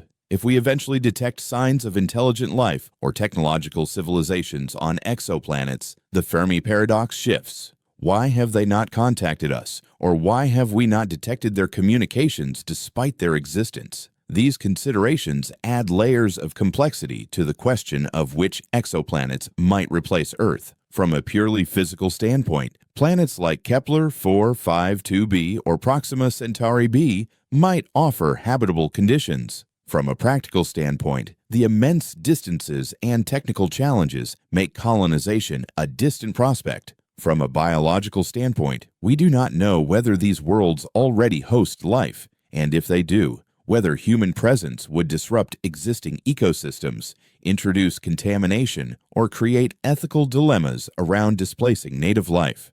The ethics of colonizing inhabited worlds deserves careful consideration. If we discover microbial life on an exoplanet, should humans colonize that world, inevitably contaminating it with Earth life and potentially outcompeting or destroying native organisms? If we discover complex ecosystems, does that strengthen or weaken the ethical case for human colonization? On one hand, the existence of life makes the world more valuable and arguably deserving of protection from human disruption. On the other hand, an ecosystem demonstrates that the world is genuinely habitable, reducing the risk of human colonization failure and potentially offering resources, food, biological materials that would support human presence. If we discover intelligent life, colonization becomes ethically indefensible without the consent of the native inhabitants. Human history provides ample cautionary examples of what happens when technological superior civilizations colonize inhabited lands: displacement, destruction, cultural erasure, and sometimes genocide. The ethical progress humanity has made since the age of colonial empires should inform how we approach exoplanet colonization, ensuring that we do not repeat historical atrocities on a cosmic scale.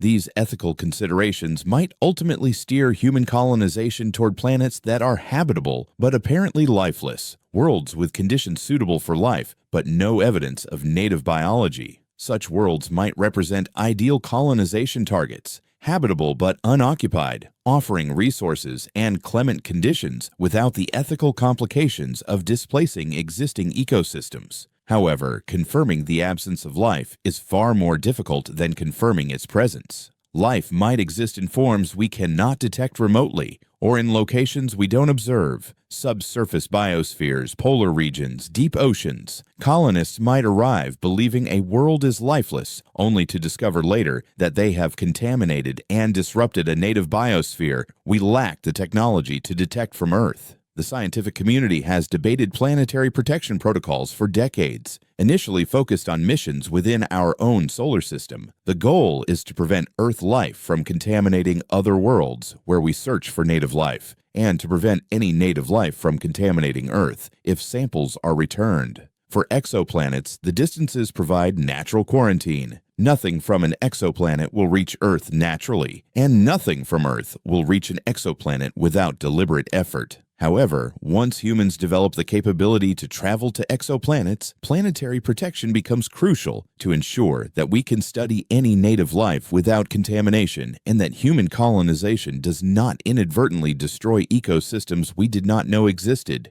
Returning to the purely scientific question of habitability, recent theoretical work has expanded our understanding of where habitable conditions might exist. Traditional models focused on stellar radiation as the primary energy source for habitability, defining habitable zones based on distance from the star. However, alternative energy sources might enable habitability far outside these zones. Tidal heating, generated by gravitational interactions in multi-planet systems or between a planet and its moon, can warm worlds sufficiently to maintain subsurface liquid water even in deep space, far from any star. Jupiter's moon, Europa, experiences tidal heating that maintains a liquid water ocean beneath its icy crust, despite surface temperatures around -160 degrees Celsius. Saturn's moon, Enceladus, similarly, has subsurface liquid water, revealed by geysers that erupt through cracks in the ice. Rogue planets, worlds ejected from their planetary systems and drifting through interstellar space unbound to any star, might host life if they possess thick insulating atmospheres or sufficient internal heat.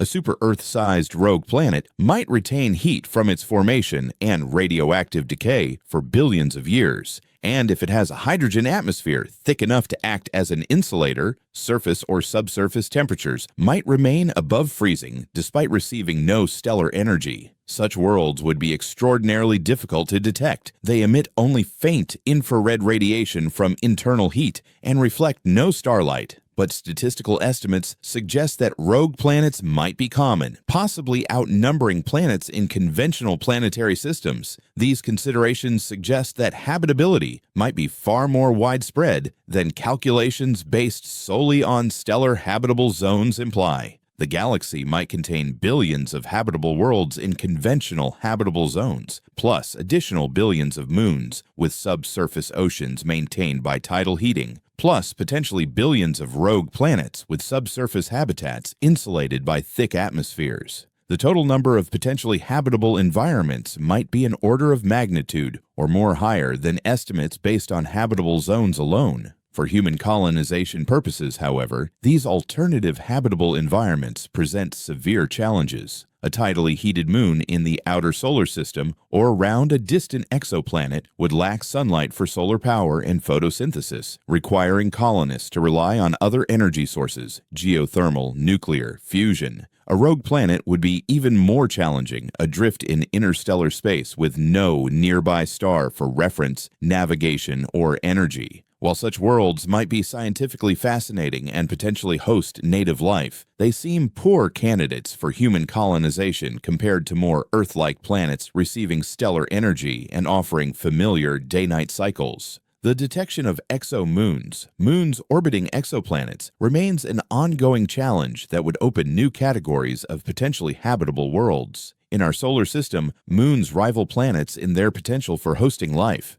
Europa, Enceladus, and Saturn's moon Titan are all considered high-priority targets in the search for life. Exomoons might be equally interesting, particularly large moons orbiting gas giants in habitable zones. Such a moon would receive energy both from its star and, potentially, from reflected light off the gas giant and from tidal heating induced by the giant planet's gravity. It might have a dense atmosphere, liquid water, active geology, all while orbiting a massive planet that might provide a spectacular sky and potentially affect climate through eclipses, reflected light, and tidal influences. Detecting exomoons is difficult because their small size relative to their planets produces tiny signals in transit observations. However, sophisticated analysis techniques examining timing variations in planet transits caused by the moon's gravitational influence on the planet might reveal large exomoons around nearby exoplanets. If Earth-sized or larger moons exist in habitable zones, they could represent some of the most interesting targets for detailed study and future exploration. The diversity of potentially habitable environments that emerge from exoplanet research challenges simple categorization. Rather than a single type of habitable world, we find a spectrum. Earth-like planets around sun-like stars, super-Earths around red dwarfs, ocean worlds, desert worlds, tidally locked planets, moons around gas giants, Hycean worlds with hydrogen atmospheres, and perhaps rogue planets and other exotic possibilities. Each type presents unique conditions that might support life and unique challenges for human colonization. This diversity also means that habitable requires context. Habitable for microbial life, for complex multicellular life, for land-based life versus aquatic life, for human colonization with current technology, with advanced technology, or only with genetic modification. The answers differ depending on the specific world and the criteria applied. A planet might be highly habitable for simple organisms thriving in extreme conditions while being utterly unsuitable for humans without extensive technology. Another world might be marginally habitable for simple life but have conditions so Earth-like that humans could live there with minimal support. The search for the most habitable exoplanets therefore depends on defining the purpose. For scientific purposes, searching for life, understanding how biospheres evolve, the most interesting candidates might be worlds very different from Earth, where life has adapted to conditions we find extreme, potentially revealing alternative biochemistries or biological strategies. For human colonization purposes, the best candidates are probably those most similar to Earth, rocky planets of approximately Earth size and mass, orbiting sun-like stars at Earth-like distances, with atmospheres rich in nitrogen and oxygen, moderate temperatures, and protection from radiation. Unfortunately, detecting planets in this latter category, true Earth twins, remains at the edge of current capabilities. Earth-sized planets orbiting sun-like stars at 1 astronomical unit produce tiny transit signals that require long observation periods to detect and confirm. Kepler detected several candidates, including Kepler 452b, but these systems are typically far away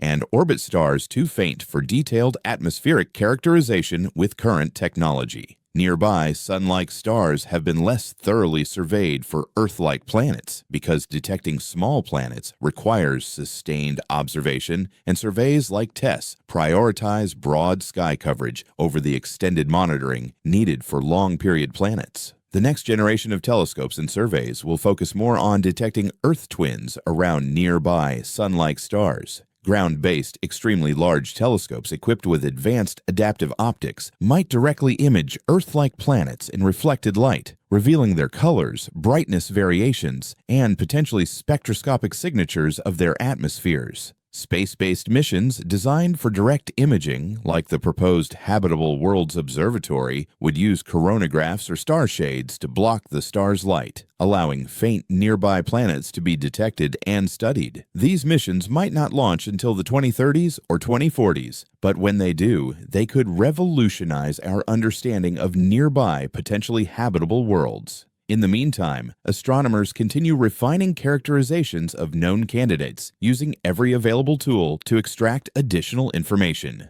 Observations across multiple wavelengths, ultraviolet, visible, infrared, radio, reveal different aspects of planetary systems. Polarimetry, measuring the polarization of light reflected by planets, can provide information about atmospheric composition and surface properties. Phase curve observations, monitoring how a planet's brightness changes as it orbits its star, reveal information about heat distribution, cloud cover, and atmospheric circulation. Spectroscopy during transit, when the planet passes in front of its star, reveals atmospheric composition, while spectroscopy during secondary eclipse, when the planet passes behind the star, reveals the planet's own thermal emission. These techniques, applied systematically to the most promising candidates, gradually build comprehensive pictures of individual worlds. Proxima Centauri b, for instance, has been studied intensively since its discovery. Astronomers have searched for transits, determining that if transits occur, they are not visible from Earth, meaning the orbital plane is tilted relative to our line of sight.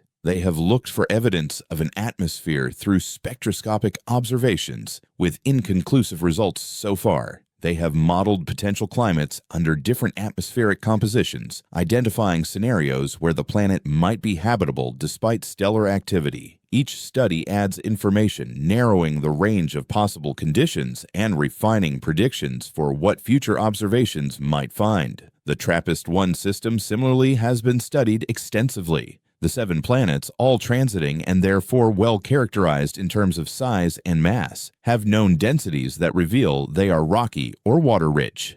Observations with Webb have probed the atmospheres of several planets, with results suggesting that the innermost planets lack thick atmospheres, but leaving open questions about the 3 habitable zone worlds. Future observations will determine whether TRAPPIST-1, F, and G possess atmospheres, what those atmospheres contain, and whether any biosignatures indicate life. K218b has become another focus of intense study following the detection of methane and carbon dioxide. Researchers are working to obtain additional observations that might confirm the presence of dimethyl sulfide, a molecule produced biologically on Earth by phytoplankton. If confirmed, dimethyl sulfide on K2-18b would strengthen the case for biological activity, though abiotic production remains possible and must be ruled out through careful analysis. The planet's nature, whether it's a Hycean world, a water world, or something else, remains debated, with different models yielding different predictions about surface conditions and habitability. These ongoing investigations illustrate that exoplanet science has entered a new phase. The initial phase, discovery, demonstrated that exoplanets exist and are common.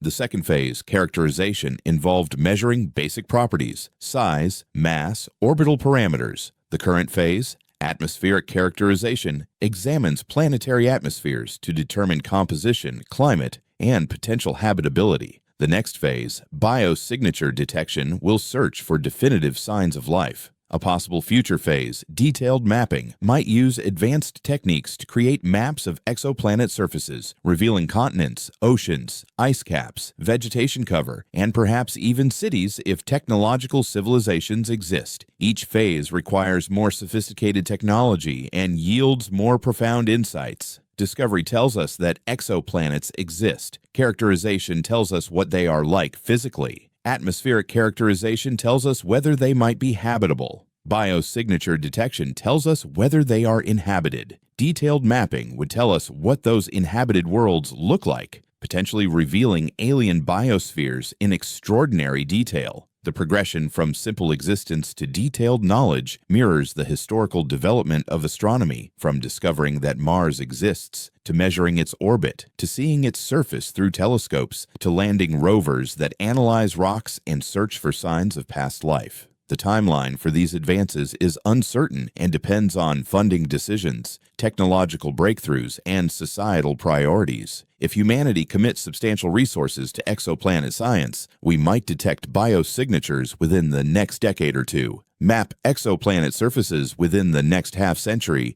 and potentially launch missions toward nearby exoplanets within the next century. If funding remains modest and competing priorities dominate, progress will be slower, with major milestones pushed further into the future. The current era might be remembered as the moment when humanity first became capable of answering whether we are alone, yet hesitated to commit the resources necessary to definitively answer that question.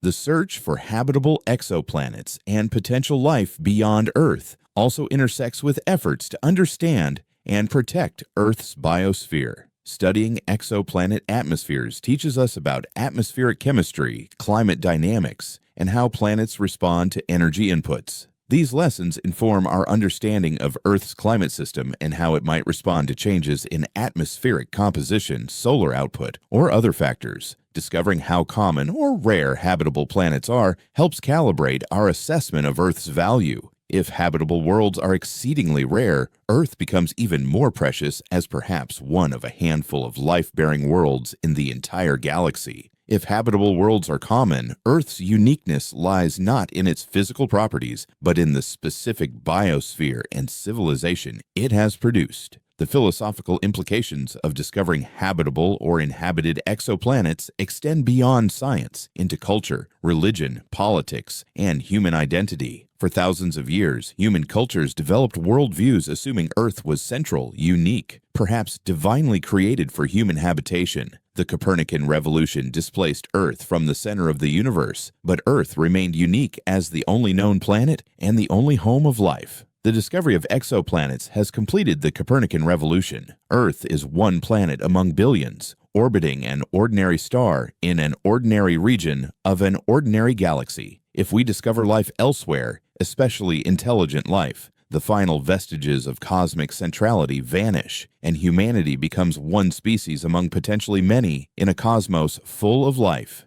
This perspective shift has already begun reshaping how we think about our place in the universe.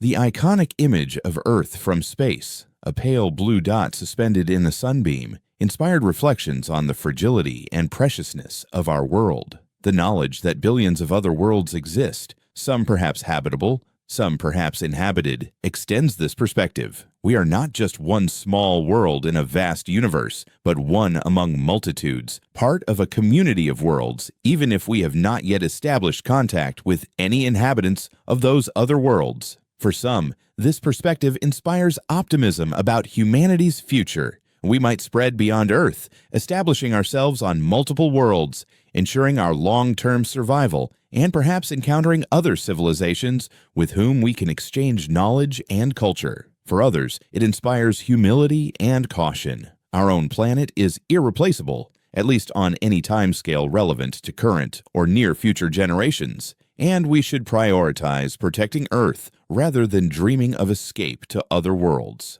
Both perspectives have merit, and they need not be contradictory. Protecting Earth and exploring exoplanets can be complementary goals, both driven by the recognition that our world is precious and our cosmic neighborhood larger and more interesting than we once imagined. The practical aspects of protecting Earth while exploring the cosmos involve addressing current environmental challenges, climate change, biodiversity loss, pollution, resource depletion, while simultaneously developing the scientific knowledge and technological capabilities that might someday enable human presence on other worlds. Climate science and exoplanet science are closely related. The same models used to predict Earth's climate changes inform simulations of exoplanet climates, and observations of exoplanet atmospheres test our understanding of atmospheric processes. Conservation biology's lessons about ecosystem stability and resilience inform thinking about how biospheres might evolve on other worlds. Material science, energy technology, and life support systems developed for space exploration have terrestrial applications in efficiency, sustainability, and resource conservation. The search for habitable exoplanets thus serves multiple purposes simultaneously. It advances fundamental science,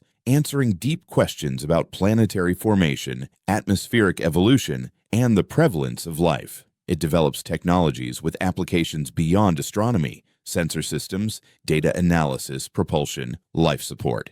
It expands human knowledge and perspective, changing how we understand our place in the cosmos. And it identifies potential destinations for far future human expansion, worlds that might someday host human settlements or serve as targets for robotic exploration. Among the thousands of known exoplanets, a subset of perhaps a few dozen currently stands out as genuinely interesting candidates for habitability and potential human colonization in the far future. These worlds, planets like Kepler-452b, Proxima Centauri b, TRAPPIST-1e, TOI 700d, K218b, and others, represent our best current guesses for where conditions might support life, where water might flow, where ecosystems might thrive. They are not Earth twins. None match Earth's properties precisely, and none are accessible with current technology. But they are the closest we have found to what we might call alternative Earths,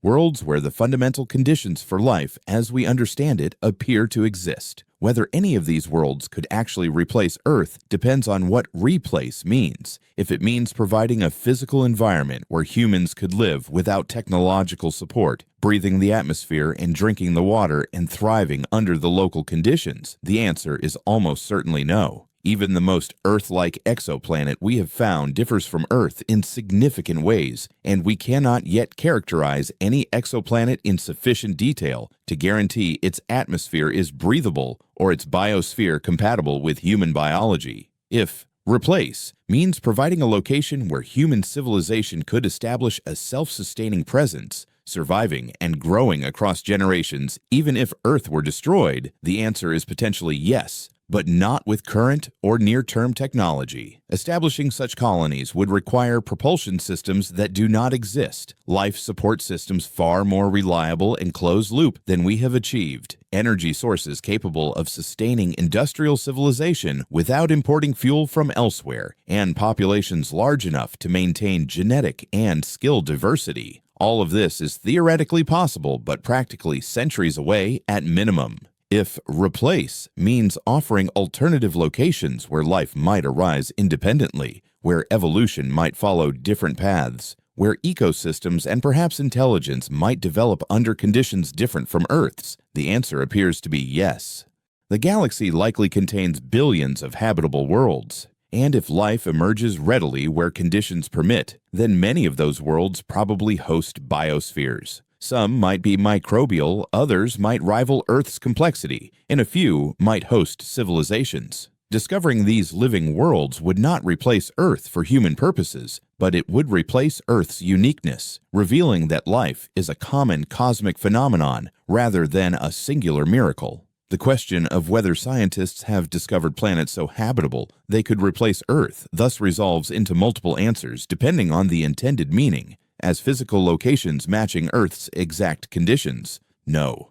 As potential sites for future human colonization with advanced technology? Possibly. As proof that habitable conditions exist elsewhere? Yes. As examples of worlds that might host life independently of Earth? Likely yes. As places we could visit or study in detail in the near future? Not yet, but perhaps within decades for nearby candidates. The significance of these discoveries lies not in providing immediate escape routes or alternatives to Earth, but in transforming our understanding of our cosmic context. For most of human history, we could not even prove that other planets existed, much less characterize them or assess their habitability. Within a single generation, we have gone from wondering whether planets orbit other stars to cataloging thousands of them, to identifying dozens that might be habitable, to beginning atmospheric characterization that might reveal signatures of life. The pace of progress suggests that within another generation or two, we will likely know whether life exists on nearby habitable planets, and if so, what kind of life and under what conditions. This knowledge will inform humanity's long-term future in profound ways. If we discover that habitable planets are common but apparently lifeless, it suggests either that life's origin is a rare, low-probability event, or that we are searching incorrectly and life exists in forms we have not anticipated. If we discover that life is common, appearing on most or all habitable worlds, it suggests that life emerges readily from chemistry wherever conditions permit, making the universe far more alive than even optimistic predictions suggested. If we discover not just life, but complex life, multicellular organisms, ecosystems, perhaps intelligence, it would indicate that evolution tends toward complexity and potentially toward consciousness, transforming our understanding of biology and our own evolution. Each of these outcomes would have different implications for human future. If life is rare, Earth becomes even more precious as perhaps one of a handful of living worlds, and humanity bears responsibility for preserving and potentially spreading life in an otherwise sterile universe. If life is common, Earth becomes one living world among many, special to us but not cosmically unique, and our responsibility shifts toward learning from other biospheres and perhaps making contact with other forms of life. If intelligence is common, humanity might eventually join a community of civilizations exchanging knowledge and collaborating on projects beyond the scope of any single world. The practical challenges of reaching exoplanets, characterizing them in detail, and potentially colonizing them remain immense. Yet the history of human technology suggests that challenges once considered impossible become routine given sufficient time and resources. Powered flight, space travel, digital computers, genetic engineering, all were once impossible, then theoretical, then experimental, then operational, then commonplace. Interstellar travel and exoplanet colonization remain in the theoretical or early experimental stages, but given centuries or millennia, they might become feasible. The discovery of potentially habitable exoplanets provides both motivation and targets for such long-term endeavors. Knowing that worlds like Proxima Centauri b exist makes the development of interstellar propulsion more than abstract speculation. It becomes a concrete engineering challenge with a specific destination. Knowing that the galaxy contains billions of habitable zones makes the search for life and the eventual spread of human civilization beyond Earth seem not just possible, but perhaps inevitable if humanity survives long enough to develop the necessary capabilities. In this sense, the discovery of habitable exoplanets represents one of the most important scientific achievements of our era. It changes not just what we know, but what we can envision for the future. It transforms humanity's relationship with the cosmos from observers of an inaccessible realm to potential participants in a vast community of worlds. Whether we ever reach those worlds physically, the knowledge that they exist expands the horizons of human possibility and reframes our understanding of Earth's place in the universe. The story of exoplanet discovery and characterization continues to unfold with each new observation, each technological advance, each theoretical insight. The coming decades will likely see the first definitive detections of biosignatures on exoplanets, confirming that life exists beyond Earth. The coming centuries might see the launch of missions toward nearby habitable worlds, carrying instruments or perhaps even human crews to study those worlds directly. The coming millennia might see human or post-human civilizations established on multiple worlds, preserving our lineage and our knowledge across the distances between stars. These futures remain uncertain, contingent on choices humanity makes about resource allocation, technological development, and long-term priorities. But the scientific foundation for such futures now exists in a way it did not a generation ago. We know habitable planets exist. We are beginning to characterize them. We are developing the tools to search for life on them. The question is no longer whether potentially habitable worlds exist, but which ones to target for detailed study and eventually for exploration. The planets discovered that might be habitable. Worlds like Proxima Centauri b orbiting the nearest star, Kepler 452b circling a Sun-like star as a potential Earth cousin, TRAPPIST-1e in its tightly packed system of 7 worlds, K2-18b with its intriguing atmospheric composition, TOI 700d with its permanent twilight zone represent milestones in this continuing journey. They are the first candidates in what will likely become a growing catalog of well-characterized, potentially habitable worlds. Each adds to our understanding of what makes a planet habitable, what conditions life might tolerate, and where future exploration might focus. As the catalog grows and characterization improves, the question of whether these planets could replace Earth transitions from philosophical speculation to practical planning. It remains distant on human timescales, centuries or millennia away from actual colonization, but the trajectory is clear. Humanity is moving from ignorance about exoplanets to knowledge of their existence, to characterization of their properties, toward understanding their environments in detail, and eventually toward the possibility of visiting them. Each step requires decades of effort, technological advancement, and sustained commitment, but the path exists. The night sky, once a tapestry of unreachable lights, has become a map of potential destinations.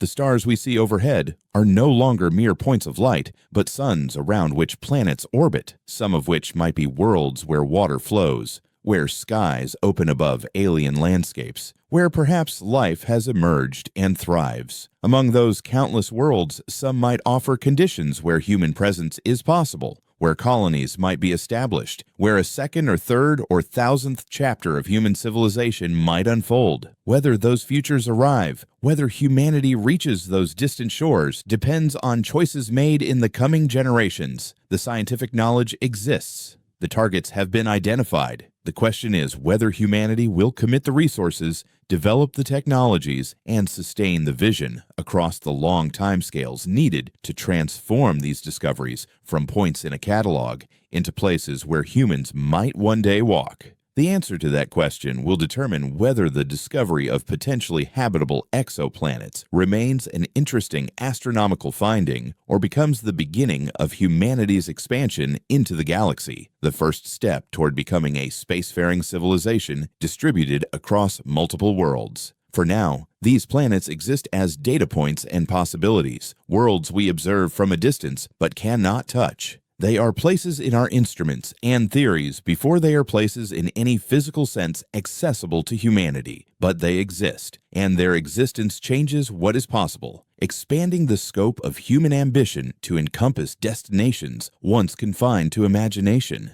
In that expansion of possibility lies the true significance of discovering potentially habitable exoplanets. They prove that Earth's conditions are not unique, that habitable worlds exist elsewhere, that the cosmos offers places where life might exist and where human presence might someday be possible. They transform the abstract question, "Are we alone?" into the concrete question, "Where should we look?" They change the distant future from an endpoint where humanity remains confined to Earth, or perhaps the solar system, to an open question where human presence might spread across light years, establishing ourselves on worlds orbiting other suns. Whether these planets could replace Earth remains uncertain and depends on capabilities we do not yet possess. But they offer something perhaps more important than replacement. They offer alternatives, backups, destinations, and goals. They offer proof that Earth's habitability is not miraculous, but follows from physical conditions that exist in abundance throughout the galaxy. They offer hope that humanity's future need not be confined to one world, that our descendants might have options we can only begin to imagine. The search continues, observations accumulate, understanding deepens. With each year, the catalog of potentially habitable exoplanets grows, and our characterization of the most promising candidates improves. Telescopes on the ground and in space turn their attention to these distant worlds, gathering photons that traveled years or centuries to reach us, extracting from those ancient photons information about present conditions on planets so far away that the light we see left them when Earth was in different eras of its own history. This process, discovery, characterization, understanding, perhaps eventually exploration, unfolds across timescales far longer than individual human lives, but brief compared to cosmic time. Within the span of a few human generations, we have gone from ignorance to knowledge, from wondering whether planets orbit other stars to cataloging thousands and identifying dozens that might sustain life. Within a few more generations, we might confirm that life exists beyond Earth, characterize alien biospheres, perhaps even communicate with other intelligences. Within centuries, we might visit nearby habitable worlds with robotic probes. Within millennia, we might establish human presence on them. These timelines remain speculative, contingent on progress that is difficult to predict. But the direction is clear, and the foundation is established. The universe is vast, but not empty. The galaxy is enormous, but it contains billions of worlds, and among them are places where conditions rival Earth's, where water flows, where atmospheres blanket rocky surfaces, where sunlight or starlight warms landscapes beneath alien skies. These places exist, scattered across the galaxy like islands in a vast ocean, separated by distances that make them inaccessible for now, but perhaps not forever. The discovery that such worlds exist marks a turning point in human knowledge, comparable to the realization that Earth orbits the Sun, that the Sun is one star among billions, that our galaxy is one among trillions. Each of these revelations diminished Earth's centrality while expanding our understanding of the cosmos. The discovery of habitable exoplanets continues this tradition, revealing that Earth's most precious quality, its habitability, is not unique, but shared by multitudes of worlds we are only beginning to catalog and understand. In the span of cosmic history, this moment of discovery occupies an instant, a brief flicker when one species on one world first becomes aware that habitable worlds beyond its own exist in abundance. What follows from this awareness, whether humanity reaches out to those worlds, establishes presence on them, encounters life or intelligence already present there, or remains confined to its home world, will be determined by decisions and events that unfold across the coming centuries. The possibility exists, the targets are known, and the journey in its earliest stages of imagination and planning has begun.